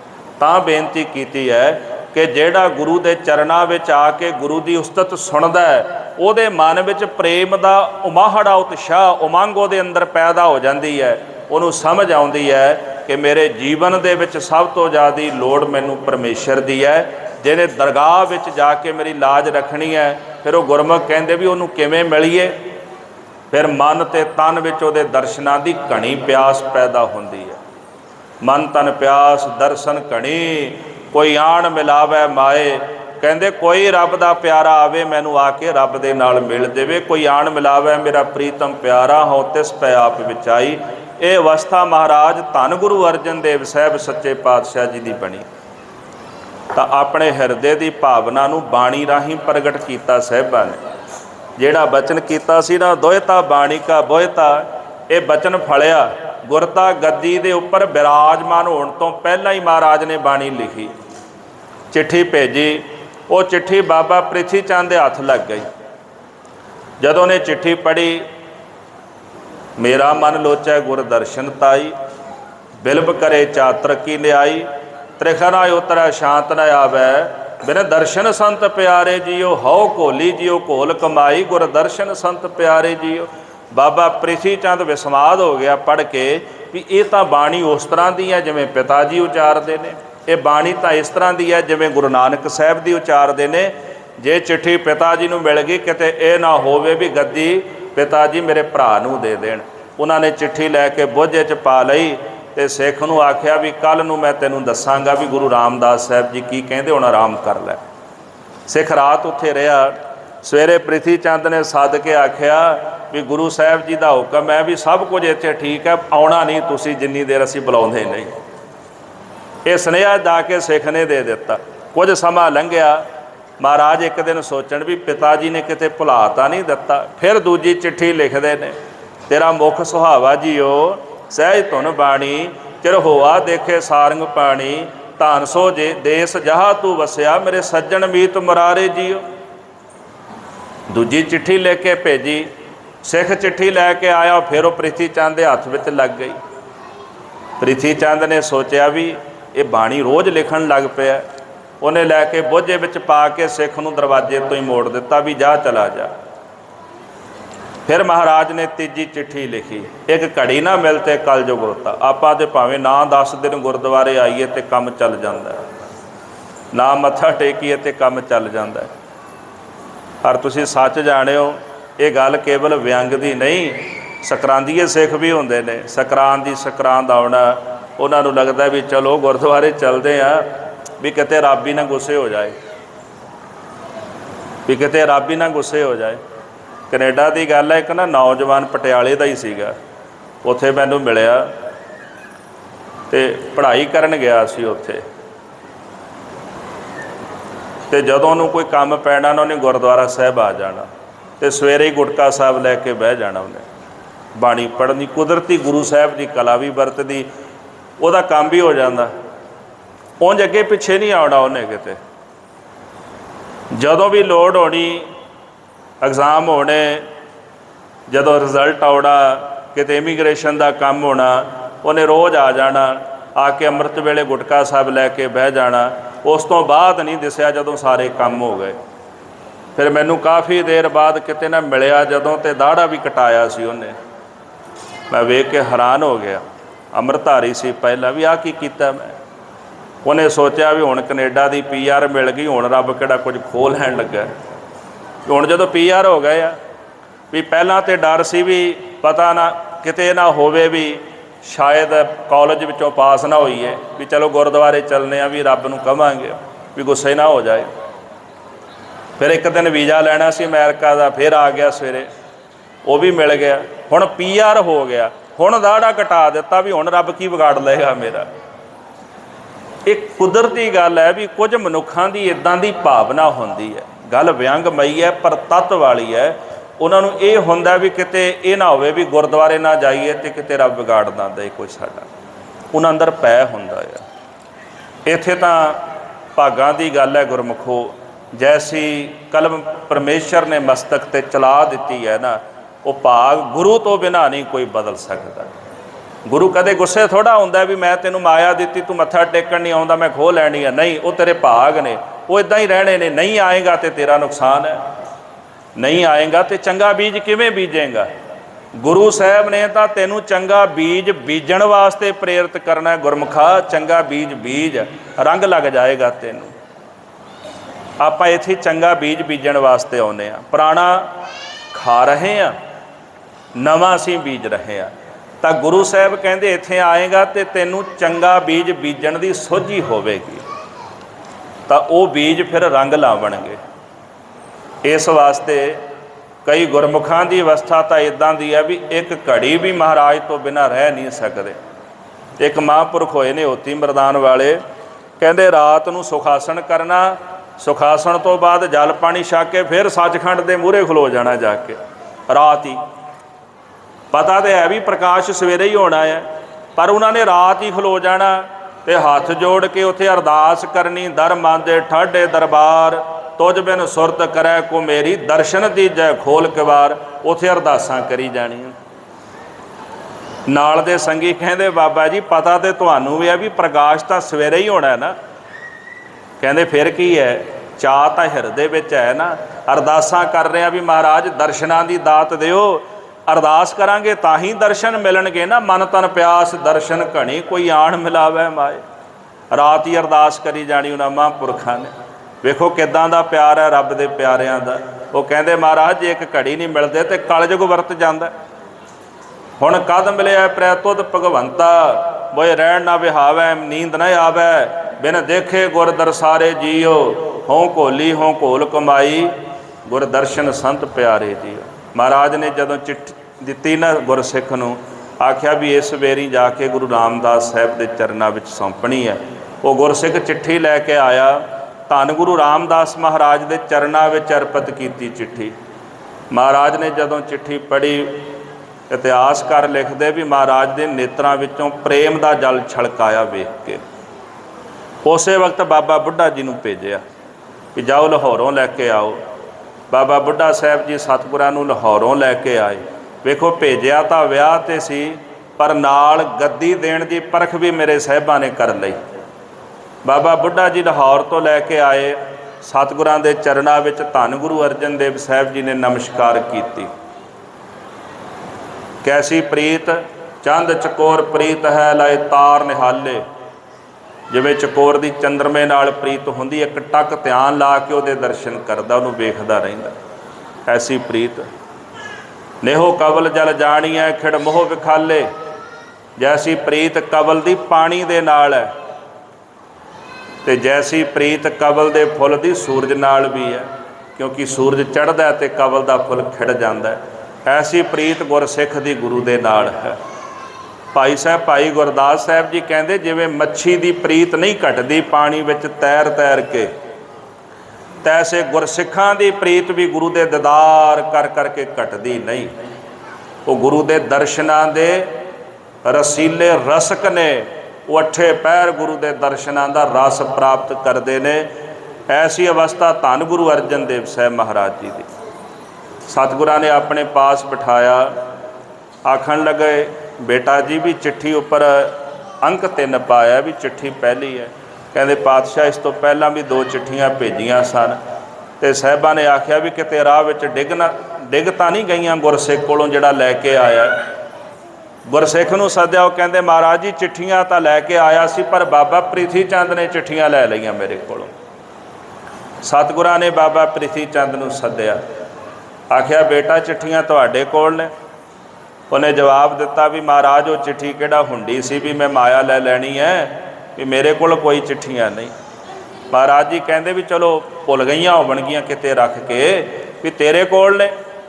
ਭਾਈ ਸੰਤੋਖ ਸਿੰਘ ਹੋਰਾਂ ਨੇ ਜਿਵੇਂ ਬਚਨ ਲਿਖੇ, ਕਹਿੰਦੇ ਮਹਾਰਾਜ ਉਹ ਕਿਹੜਾ ਪਤੰਗ ਮੈਂ ਬਣਾ ਕੇ ਚਿੱਠੀਆਂ ਦਾ ਆਕਾਸ਼ ਵਿੱਚ ਉਡਾਉਣਾ ਵੀ ਜਿਹੜੀਆਂ ਮੈਂ ਲਕੋ ਲਵਾਂਗਾ। ਸਤਿਗੁਰੂ ਕਹਿੰਦੇ ਨਹੀਂ ਪੁੱਤਰ ਵੇਖ ਲਾ ਹਲੇ ਵੀ ਤੇਰੇ ਕੋਲ ਹੋਣਗੀਆਂ। ਉਹ ਗੁਰੂ ਸਾਹਿਬ ਜੀ ਨੂੰ ਕ੍ਰੋਧਿਤ ਹੋ ਕੇ ਅੱਗੋਂ ਗੁੱਸੇ ਵਿੱਚ ਆ ਕੇ ਬੋਲਦਾ ਸਤਿਗੁਰਾਂ ਨੂੰ। ਗੁਰੂ ਅਰਜਨ ਦੇਵ ਜੀ ਮਹਾਰਾਜ ਸੱਚੇ ਪਾਤਸ਼ਾਹ ਪਾਸ ਬੈਠੇ ਸਨ, ਤੇ ਵੇਖ ਕੇ ਹਿਰਦਾ ਸੜ ਬਲ ਵੀ ਗਿਆ ਵੀ ਇਹ ਤਾਂ ਪਿਤਾ ਜੀ ਦੇ ਨੇੜੇ ਬਹਿ ਗਿਆ, ਸਤਿਕਾਰ ਨਹੀਂ ਜਾਣਿਆ ਪਿਤਾ ਜੀ ਦਾ। ਮੇਰੇ ਪਾਤਸ਼ਾਹ ਧੰਨ ਸ਼੍ਰੀ ਗੁਰੂ ਰਾਮਦਾਸ ਸਾਹਿਬ ਜੀ ਨੇ ਸਿੱਖਾਂ ਨੂੰ ਭੇਜਿਆ ਤੇ ਘਰ ਵਿੱਚੋਂ ਜਾਮਾ ਮੰਗਵਾ ਲਿਆ। ਜਾਮੇ ਦੇ ਵਿੱਚੋਂ ਸਾਰੇ ਕਾਗਜ਼ ਕੱਢੇ ਤੇ ਚਿੱਠੀਆਂ ਮਹਾਰਾਜ ਸੱਚੇ ਪਾਤਸ਼ਾਹ ਨੇ ਚੁਣ ਕੇ ਕੱਢ ਲਈਆਂ। ਤੇ ਪਾਤਸ਼ਾਹ ਕਹਿੰਦੇ ਮੀਣਿਆ ਫਿਰ ਆਹ ਕੀ ਹੈ? ਬਾਬੇ ਪ੍ਰਿਥੀ ਚੰਦ ਨੂੰ ਮੀਣਾ ਕਿਹਾ। ਮੀਣੇ ਦੇ ਜਦੋਂ ਅਰਥ ਪੜ੍ਹੋ, ਜਿਹੜਾ ਮੀਸਣਾ ਹੋਵੇ, ਜਿਹਦੇ ਅੰਦਰ ਕੁਝ ਤੇ ਬਾਹਰ ਕੁਝ ਹੋਵੇ। ਪਾਤਸ਼ਾਹ ਕਹਿੰਦੇ ਸਾਡੇ ਸਾਹਮਣੇ ਹੀ ਝੂਠ ਮਾਰੀ ਜਾਂਦਾ। ਬਾਬੇ ਪ੍ਰਿਥੀ ਚੰਦ ਦੀ ਐਸੀ ਕੂਟਨੀਤੀ ਨੂੰ ਵੇਖ ਕੇ ਮੇਰੇ ਪਾਤਸ਼ਾਹ ਨੇ ਆਪਣੇ ਪੁੱਤਰ ਨੂੰ ਗੱਦੀ ਤੋਂ ਖਾਰਜ ਕੀਤਾ। ਥੋੜ੍ਹੇ ਦਿਨਾਂ ਬਾਅਦ ਸਾਹਿਬਾਂ ਨੇ ਧੰਨ ਗੁਰੂ ਅਰਜਨ ਦੇਵ ਸਾਹਿਬ ਜੀ ਮਹਾਰਾਜ ਸੱਚੇ ਪਾਤਸ਼ਾਹ ਨੂੰ ਪਾਸ ਬੁਲਾਇਆ। ਸਾਰੀਆਂ ਸੰਗਤਾਂ ਨੂੰ ਨਿਉਂਦੇ ਦੇ ਕਰਕੇ ਸੱਚਖੰਡ ਸ੍ਰੀ ਅੰਮ੍ਰਿਤਸਰ ਸਾਹਿਬ ਜੀ ਦੀ ਪਾਵਨ ਧਰਤੀ ਤੇ ਸੱਦਿਆ। ਦਰਬਾਰ ਸਜਾ ਕੇ ਆਪਣੇ ਪੁੱਤਰ ਦੇ ਸਾਨਮੁਖ 5 ਪੈਸੇ ਨਾਰੀਅਲ ਰੱਖ ਕੇ 3 ਪਰਿਕਰਮਾ ਕਰਕੇ ਦੋਨੇ ਹੱਥ ਜੋੜ ਕੇ ਨਮਸਕਾਰ ਕੀਤੀ ਸਾਹਿਬ ਸੱਚੇ ਪਾਤਸ਼ਾਹ ਨੇ। ਤੇ ਬਾਬਾ ਬੁੱਢਾ ਸਾਹਿਬ ਨੇ ਗੁਰਤਾ ਗੱਦੀ ਦਾ ਤਿਲਕ ਦਿੱਤਾ ਤੇ ਸਾਹਿਬ ਜੀ ਦੇ ਸਾਨਮੁਖ ਖਲੋ ਕੇ ਭਾਈ ਸੱਤਾ ਤੇ ਬਲਵੰਡਾ ਕਹਿੰਦੇ, ਤਖਤ ਬੈਠਾ ਅਰਜਨ ਗੁਰੂ ਸਤ ਗੁਰ ਕਾ ਖਿਵੈ ਚੰਦੋਆ। ਮਹਾਰਾਜ ਸੱਚੇ ਪਾਤਸ਼ਾਹ ਜੀ ਦੇ ਘਰ ਦੀ ਵਡਿਆਈ ਕਰਦੇ ਨੇ। ਇਹ ਚੰਦੋਏ ਇੱਦਾਂ ਨਹੀਂ ਸ਼ੋਭਾ ਪਾਉਂਦੇ, ਇਹ ਬਾਦਸ਼ਾਹਾਂ ਦੀ ਨਿਸ਼ਾਨੀ ਹੈ, ਇਹ ਬਾਦਸ਼ਾਹਤ ਦੀ ਨਿਸ਼ਾਨੀ ਹੈ। ਨਗਾਰੇ ਵੱਜਣੇ, ਨਿਸ਼ਾਨ ਝੂਲਣੇ। ਨਗਾਰਾ ਕਿਹਦਾ ਵੱਜਦਾ? ਜਿਹਦਾ ਰਾਜ ਹੋਵੇ। ਦੂਜੇ ਦਾ ਨਗਾਰਾ ਥੋੜ੍ਹਾ ਵੱਜਦਾ। ਕਿੱਥੇ ਗਏ ਔਰੰਗਜ਼ੇਬ ਦੇ ਨਗਾਰੇ ਤੇ ਨਗਾਰਤੀ? ਕੋਈ ਨਹੀਂ ਰਿਹਾ। 10ਵੇਂ ਪਾਤਸ਼ਾਹ ਨੇ ਕਿਹਾ ਸੀ, ਔਰੰਗਿਆ ਤੇਰੇ ਨਗਾਰੇ ਮੁੱਦੇ ਮਾਰ ਦਿਆਂਗੇ, ਤੇਰਾ ਨਗਾਰਚੀ ਨਹੀਂ ਕੋਈ ਰਹਿਣਾ। ਹੈ ਕੋਈ ਉਹਦਾ ਨਗਾਰਚੀ? ਪਰ ਗੁਰੂ ਗ੍ਰੰਥ ਸਾਹਿਬ ਦੇ ਨਗਾਰੇ, ਗੁਰੂ ਕਲਗੀਧਰ ਦੇ ਨਗਾਰੇ, ਇਹ ਜੁਗੋ ਜੁਗ ਟਲ ਨੇ ਤਾਂ ਵੱਜਦੇ ਹੀ ਰਹਿਣੇ ਨੇ ਸਾਰੇ ਸੰਸਾਰ ਵਿੱਚ। ਨਗਾਰਿਆਂ ਦੀ ਧੁਨ ਪੈਦਾ ਹੋਵੇਗੀ, ਸ਼ਬਦ ਦੀ ਧੁਨ ਪੈਦਾ ਹੋਵੇਗੀ। ਇੱਕ ਪਾਸੇ ਨਗਾਰੇ ਦੀ ਧੁਨ, ਫਿਰ ਸ਼ਬਦ ਦੀ ਧੁਨ। ਗੁਰੂ ਘਰ ਵਿੱਚ ਵੱਜਦੀਆਂ ਰਬਾਬਾਂ ਦੀਆਂ ਤਾਰਾਂ ਵਿੱਚੋਂ ਸੁਰਾਂ ਪੈਦਾ ਹੋਣਗੀਆਂ। ਤੇ ਗੁਰੂ ਕਲਗੀਧਰ ਸੱਚੇ ਪਾਤਸ਼ਾਹ ਕਹਿੰਦੇ, ਪੁਨ ਪ੍ਰਤਾਪਨ ਬਾੜ ਜੈਤ ਤੁਨ ਪਾਪਨ ਕੇ ਬਹੁ ਪੁੰਜ ਖਪਾਏਂਗੇ। ਨਗਾਰੇ ਦੀ ਧੁਨ, ਸ਼ਬਦ ਦੀ ਧੁਨ, ਤਾਰਾਂ ਵਿੱਚੋਂ ਪੈਦਾ ਹੋਈ ਸੁਰ, ਇਹਦੇ ਨਾਲ ਪੁੰਨਾਂ ਦਾ ਪ੍ਰਤਾਪ ਵਧੇਗਾ ਤੇ ਪਾਪਾਂ ਦੇ ਪੁੰਜਾਂ ਦੇ ਪੁੰਜ ਖਤਮ ਹੋ ਜਾਣਗੇ। ਐਸੀ ਸ਼ਬਦ ਦੀ ਧੁਨ ਪੈਦਾ ਹੋਵੇਗੀ। ਧੰਨ ਗੁਰੂ ਅਰਜਨ ਦੇਵ ਜੀ ਮਹਾਰਾਜ ਸੱਚੇ ਪਾਤਸ਼ਾਹ ਤਖਤਾਂ ਤੇ ਬਿਰਾਜਮਾਨ ਹੋਏ ਤੇ ਬਾਬਾ ਪ੍ਰਿਥੀ ਚੰਦ ਬੜਾ ਝਗੜਿਆ ਆਪਣੇ ਪਿਤਾ ਜੀ ਨਾਲ। ਉੱਥੇ ਸਾਹਿਬਾਂ ਨੇ ਸ਼ਬਦ ਵੀ ਉਚਾਰਨ ਕੀਤਾ ਸੀ, ਕਾਏ ਪੂਤ ਝਗਰਤ ਹੋ ਸੰਗ ਬਾਪ, ਜਿਨ ਕੇ ਜਣੇ ਬਡੀਰੇ ਤੁਮ ਹੋ ਤਿਨ ਸਿਓ ਝਗਰਤ ਪਾਪ। ਪਰ ਬਾਬਾ ਪ੍ਰਿਥੀ ਚੰਦ ਨਹੀਂ ਸਮਝਿਆ। ਸਤਿਗੁਰੂ ਜੀ ਨੇ ਅੰਮ੍ਰਿਤਸਰ ਸਾਹਿਬ ਛੱਡਿਆ ਤੇ ਗੋਇੰਦਵਾਲ ਸਾਹਿਬ ਆ ਗਏ। ਉੱਥੇ ਆ ਕੇ ਮੇਰੇ ਪਾਤਸ਼ਾਹ ਸੋਢੀ ਸੁਲਤਾਨ ਗੁਰੂ ਰਾਮਦਾਸ ਮਹਾਰਾਜ ਨੇ ਆਪਣੀ ਪਾਵਨ ਜੋਤ 5ਵੇਂ ਜਾਮੇ ਵਿੱਚ ਬਿਰਾਜਮਾਨ ਕਰਾ ਕੇ ਆਪ ਸਤਿਗੁਰੂ ਜੀ ਸੱਚਖੰਡ ਗਮਨ ਕਰ ਗਏ। ਤਾਂ ਸ੍ਰੀ ਗੋਇੰਦਵਾਲ ਸਾਹਿਬ ਦੀ ਧਰਤੀ ਉੱਪਰ ਮਹਾਰਾਜ ਜੀ ਦੇ 5 ਭੂਤਕ ਸਰੂਪ ਦਾ ਸੰਸਕਾਰ ਕੀਤਾ ਗਿਆ। ਮੇਰੀ ਇੱਕ ਆਪਣੀ ਭਾਵਨਾ ਜੀ ਗੁਰਮੁਖੋ, ਸਮਾਂ ਮੈਨੂੰ ਲੱਗਦਾ ਥੋੜ੍ਹਾ ਜਿਹਾ ਉੱਪਰ ਹੋ ਗਿਆ। ਚਲੋ ਸਮਾਂ ਇਹ ਕਦੇ ਕਦਾਏ ਮਿਲਦਾ ਤੇ 2-4 ਮਿੰਟ ਲਾ ਕੇ ਮੈਂ ਸਮਾਪਤੀ ਕਰ ਦਿੰਦਾ। ਮੈਨੂੰ ਲੱਗਦਾ ਵੀ ਗੁਰੂ ਸਾਹਿਬ ਸੱਚਖੰਡ ਗਏ, ਆਪਾਂ ਕਹਿੰਦੇ ਆ ਵੀ ਜੋਤੀ ਜੋਤ ਸਮਾ ਗਏ। ਚਲੋ ਇੱਕ ਪੱਖ ਨੂੰ ਸਮਝਣ ਦੇ ਲਈ ਵੀ ਮਹਾਰਾਜ ਜੀ ਚਲੇ ਗਏ, ਪਰ ਗੁਰੂ ਸਾਹਿਬ ਗਏ ਤਾਂ ਕਿਤੇ ਨਹੀਂ। ਕਵਣ ਕਹੈ ਸ੍ਰੀ ਗੁਰ ਮੋਇਓ, ਉਹ ਤਾਂ ਅੱਜ ਵੀ ਉਸੇ ਤਰ੍ਹਾਂ ਨੇ। ਇਹ ਤਾਂ ਲੀਲਾ ਆ। ਇੱਕ ਸਰੀਰ ਜਿਹੜਾ ਨਾ ਜੀ, ਉਹ ਜਨਮਦਾ, ਉਹ ਸਰੀਰ ਖਤਮ ਹੁੰਦਾ ਆ। ਸਰੀਰ ਜਿਹੜਾ ਇਹਨੇ ਬਣਨਾ ਤੇ ਇਹਨੇ ਮਿਟਣਾ ਆ। ਇਹ ਮਰਿਆਦਾ ਆ। ਪ੍ਰਕਿਰਤੀ ਅੰਦਰ ਆਪਾਂ ਵੇਖੀਏ ਨਾ, ਦਰਖਤ ਪੈਦਾ ਹੁੰਦੇ ਨੇ, ਫਿਰ ਇੱਕ ਦਿਨ ਖਤਮ ਹੋ ਜਾਂਦੇ ਨੇ, ਪਰ ਉਹਨਾਂ ਦਰਖਤਾਂ ਦੇ ਉੱਪਰ ਪੱਤਝੜ ਬਸੰਤ ਚੱਲਦੀ ਰਹਿੰਦੀ। ਇਹ ਸਰਕਲ ਚੱਲਦਾ ਰਹਿੰਦਾ। ਵੇਖੋ ਮੀਂਹ ਪੈਂਦਾ, ਮੀਂਹ ਦਾ ਪਾਣੀ ਪਹਾੜਾਂ 'ਤੇ ਡਿੱਗਦਾ, ਨਦੀਆਂ ਰਾਹੀਂ ਫਿਰ ਸਮੁੰਦਰ 'ਚ ਆ ਜਾਂਦਾ, ਸੂਰਜ ਦੀ ਗਰਮੀ ਨਾਲ ਫਿਰ ਮੀਂਹ ਬਣ ਜਾਂਦਾ, ਉਹ ਫਿਰ ਵਰਦਾ, ਫਿਰ ਘੁੰਮਦਾ ਘੁੰਮਦਾ ਸਮੁੰਦਰ 'ਚ ਆ ਜਾਂਦਾ। ਇਹ ਪ੍ਰਕਿਰਤੀ ਦਾ ਗੇੜ ਇੱਦਾਂ ਹੀ ਚੱਲਦਾ। ਉਸ ਗੇੜ ਦੇ ਅੰਦਰ ਅਸੀਂ ਵੀ ਆਉਂਦੇ ਹਾਂ। ਸਰੀਰ ਪੈਦਾ ਹੁੰਦੇ ਨੇ, ਫਿਰ ਮਿਟ ਜਾਂਦੇ ਨੇ, ਫਿਰ ਪੈਦਾ ਹੁੰਦੇ ਨੇ, ਫਿਰ ਮਿਟ ਜਾਂਦੇ ਨੇ। ਮੌਤ ਦਾ ਭੈ ਸਾਰਿਆਂ ਨੂੰ ਹੁੰਦਾ ਨਾ। ਜਦੋਂ ਇਹ ਗੱਲ ਸਮਝ ਆ ਜਾਏ, ਮੌਤ ਦਾ ਤੇ ਭੈ ਹੀ ਨਹੀਂ ਰਹਿੰਦਾ, ਡਰ ਹੀ ਨਹੀਂ ਰਹਿੰਦਾ ਵੀ ਮਰਨਾ ਕੀ ਹੈ। ਇੱਥੇ ਸਰੀਰ ਨੇ ਮਰਨਾ। ਭਗਤ ਜੀ ਕਹਿੰਦੇ, ਮੈਂ ਨਾ ਮਰੋ ਮਰਬੋ ਸੰਸਾਰ, ਮੈਂ ਥੋੜ੍ਹਾ ਮਰਨਾ। ਜਿਸ ਦਿਨ ਸਰੀਰ ਨੇ ਮਰਿਆ, ਸੰਸਾਰ ਨੇ ਮਰ ਜਾਣਾ। ਜਾਂ ਤਾਂ ਜਿਉਂਦਿਆਂ ਜੀ ਜਾਂ ਸਰੀਰ ਦੇ ਮਰਿਆ। ਜਦੋਂ ਜਿਉਂਦਿਆਂ ਜੀ ਕੋਈ ਦੇਹ ਅਧਿਆਸ ਨੂੰ ਖਤਮ ਕਰ ਲੈਂਦਾ, ਉਹਦੇ ਲਈ ਸੰਸਾਰ ਮਰ ਜਾਂਦਾ ਹੈ। ਫਿਰ ਉਹ ਹਰ ਪਾਸੇ ਨਿਰੰਕਾਰ ਨੂੰ ਹੀ ਵੇਖਦੇ। ਜਿਵੇਂ ਜਮਾਨ ਕੇ ਵਿਖੈ ਸਮਸਤ ਏਕ ਜੋਤ ਹੈ। ਉਹਨਾਂ ਨੂੰ ਸਾਰਿਆਂ ਵਿੱਚੋਂ ਜ਼ਮੀਨ, ਆਕਾਸ਼, ਧਰਤੀ, ਪਤਾਲ ਵਿੱਚੋਂ ਰੱਬ ਦੀ ਜੋਤ ਦੀ ਦ੍ਰਿਸ਼ਟੀ ਪੈਂਦੀ ਹੈ। ਫਿਰ ਸੰਸਾਰ ਨਹੀਂ ਰਹਿੰਦਾ, ਸੰਸਾਰ ਅਭਾਵ ਹੋ ਜਾਂਦਾ, ਮਿਟ ਜਾਂਦਾ, ਕੇਵਲ ਨਿਰੰਕਾਰ ਰਹਿ ਜਾਂਦਾ। ਜਾਂ ਫਿਰ ਸਰੀਰ ਦੇ ਮਿਟਣ ਦੇ ਨਾਲ ਸੰਸਾਰ ਮਿਟਦਾ ਹੈ, ਜੀਵ ਥੋੜ੍ਹਾ ਮਿਟਦਾ ਹੈ। ਇਹ ਤਾਂ ਅੱਗੇ ਨੂੰ ਫਿਰ ਆਪਣੀ ਨਵੀਂ ਯਾਤਰਾ ਨੂੰ ਚੱਲ ਪੈਂਦਾ। ਜਾਂ ਤਾਂ ਨਿਰੰਕਾਰ ਦਾ ਰੂਪ ਹੋ ਜਾਂਦਾ ਹੈ, ਜਾਂ ਫਿਰ ਜੂਨਾਂ ਵਿੱਚ ਭਰਮਦਾ ਰਹਿੰਦਾ। ਫਿਰ ਇਹਦੀ ਯਾਤਰਾ ਇਸੇ ਤਰ੍ਹਾਂ ਚੱਲਦੀ ਰਹਿੰਦੀ ਹੈ। ਗੁਰੂ ਸਾਹਿਬ ਜੀ ਕਿਤੇ ਨਹੀਂ ਗਏ, ਇੱਥੇ ਹੀ ਨੇ, ਸਾਡੇ ਵਿੱਚ ਨੇ। ਸ਼ਬਦ ਰੂਪ ਹੋ ਕਰਕੇ ਸਰੀਰਕ ਲੀਲਾ ਕੀਤੀ, ਸਰੀਰ ਤਿਆਗਿਆ। ਤਾਂ ਇੱਕ ਕਵੀ ਸੱਚਖੰਡ ਸ੍ਰੀ ਹਰਿਮੰਦਰ ਸਾਹਿਬ ਗਏ, ਨਾਮ ਹੈ ਜੀ ਕਵੀ ਰਹੀਮ। ਜਦੋਂ ਦਰਸ਼ਨ ਕੀਤੇ ਜੀ ਸ੍ਰੀ ਹਰਿਮੰਦਰ ਸਾਹਿਬ ਦੇ, ਮਾਫ਼ ਕਰਨਾ ਨਾਮ ਸੀ ਕਵੀ ਹਰੀਦਾਸ। ਜਦੋਂ ਦੀਦਾਰ ਕੀਤੇ ਨਾ ਸ੍ਰੀ ਹਰਿਮੰਦਰ ਸਾਹਿਬ ਦੇ, ਤੇ ਦੀਦਾਰ ਕਰਕੇ ਕਹਿਣ ਲੱਗੇ ਵੀ ਸੰਸਾਰ ਤੇ ਅਵਤਾਰੀ ਪੁਰਖ ਆਏ ਨੇ, ਕਿਉਂਕਿ ਸਨਾਤਨ ਮੱਤ ਵਿੱਚੋਂ ਸਨ। ਕਹਿੰਦੇ ਸਾਡੇ ਬੜੇ ਅਵਤਾਰੀ ਪੁਰਖ ਆਏ ਤੇ ਚਲੇ ਗਏ। ਕਹਿੰਦੇ ਗੁਰੂ ਰਾਮਦਾਸ ਮਹਾਰਾਜ ਜੀ ਤੁਸੀਂ ਆਏ ਹੋ ਪਰ ਗਏ ਕੋਈ ਨਹੀਂ। ਅੱਜ ਵੀ ਸੱਚਖੰਡ ਸ੍ਰੀ ਹਰਿਮੰਦਰ ਸਾਹਿਬ ਦੇ ਵਿੱਚ ਮਹਾਰਾਜ ਤੁਸੀਂ ਬਿਰਾਜਮਾਨ ਹੋ, ਅੱਜ ਵੀ ਇੱਥੇ ਤੁਸੀਂ ਬਿਰਾਜਦੇ ਹੋ। ਰੱਬ ਸੱਚਖੰਡ ਵਿੱਚ ਰਹਿੰਦਾ ਹੈ ਤੇ ਸੱਚਖੰਡ ਸ੍ਰੀ ਹਰਿਮੰਦਰ ਸਾਹਿਬ ਹੈ। ਉਹਨਾਂ ਨੇ ਫਿਰ ਇੱਕ ਬਚਨ ਵੀ ਉਚਾਰਨ ਕੀਤਾ, ਹਰਿਮੰਦਰ ਅਰ ਬੈਕੁੰਠ ਕੋ ਤੋਲ ਲਿਓ ਹਰਦਾਸ। ਕਹਿੰਦੇ ਮੈਂ ਹਰਿਮੰਦਰ ਤੇ ਬੈਕੁੰਠ ਦੋਨਾਂ ਨੂੰ ਤੋਲ ਲਿਆ। ਭਾਰੋ ਹੁਤੋ ਸੋ ਗਿਰ ਪਰਿਓ, ਹੋਰੋ ਚੜ੍ਹਿਓ ਆਕਾਸ਼। ਜਿਹੜਾ ਭਾਰਾ ਸੀ ਨਾ ਉਹ ਸੱਚਖੰਡ ਧਰਤੀ ਤੇ ਡਿੱਗ ਪਿਆ, ਤੇ ਜਿਹੜਾ ਹੌਲਾ ਸੀ ਉਹ ਆਕਾਸ਼ ਨੂੰ ਚੜ੍ਹ ਗਿਆ।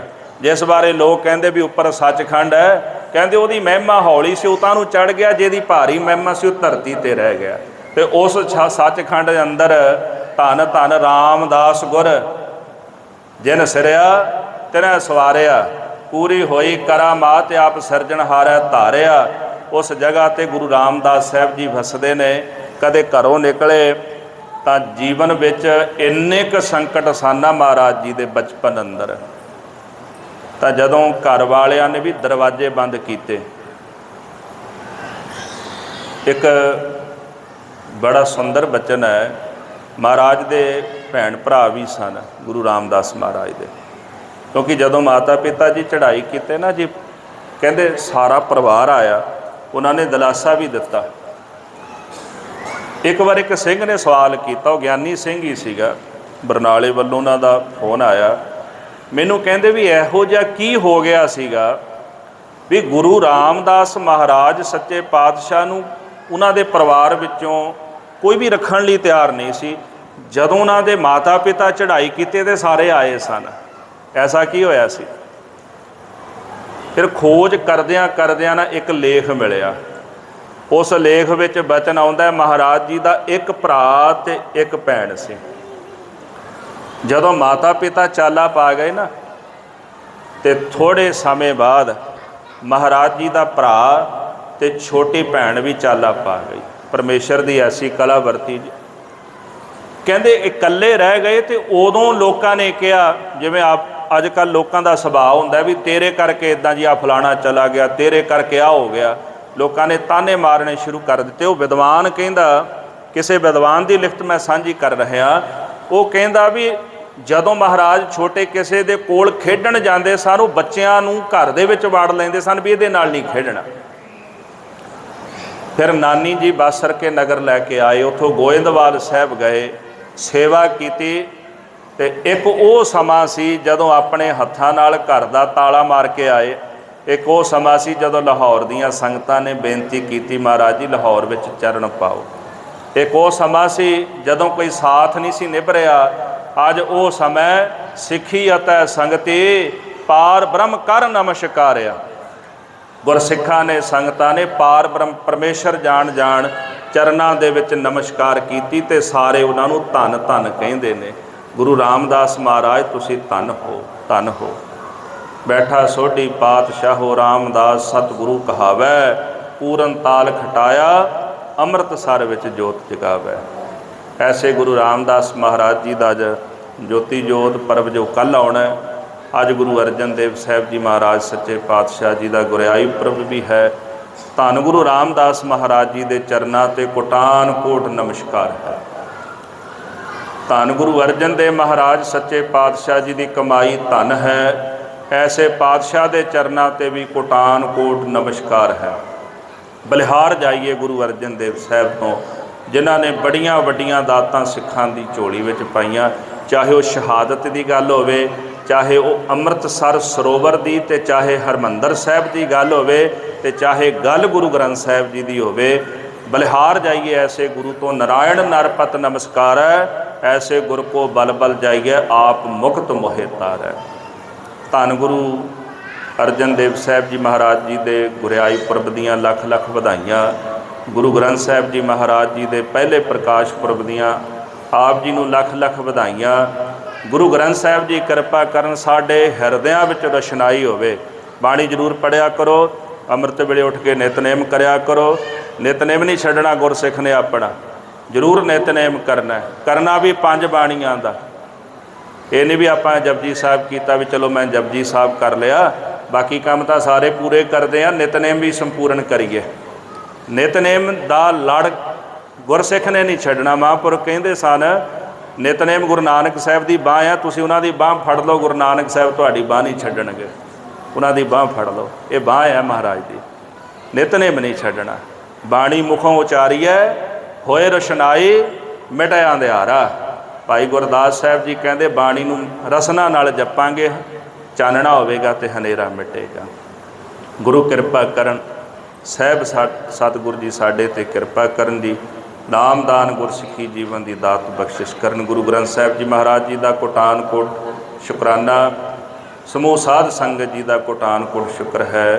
गुरुद्वारा प्रबंधक कमेटी के जिन्ने भी गुरमुख प्यारे सेवादार गुरु घर के ग्रंथी सिंह साहबान सारिਆਂ ਦਾ हार्दिक धन्यवाद, जिन्होंने ने आप संगतां दे दर्शन करवाए ने। समा थोड़ा जिहा उपर हो गया, मैं खिमा दा जाचक हाँ, पर कई बारी खेड जी बनी होंदी है, फिर मन करदा गुरु की उस्तत कर ही लईए।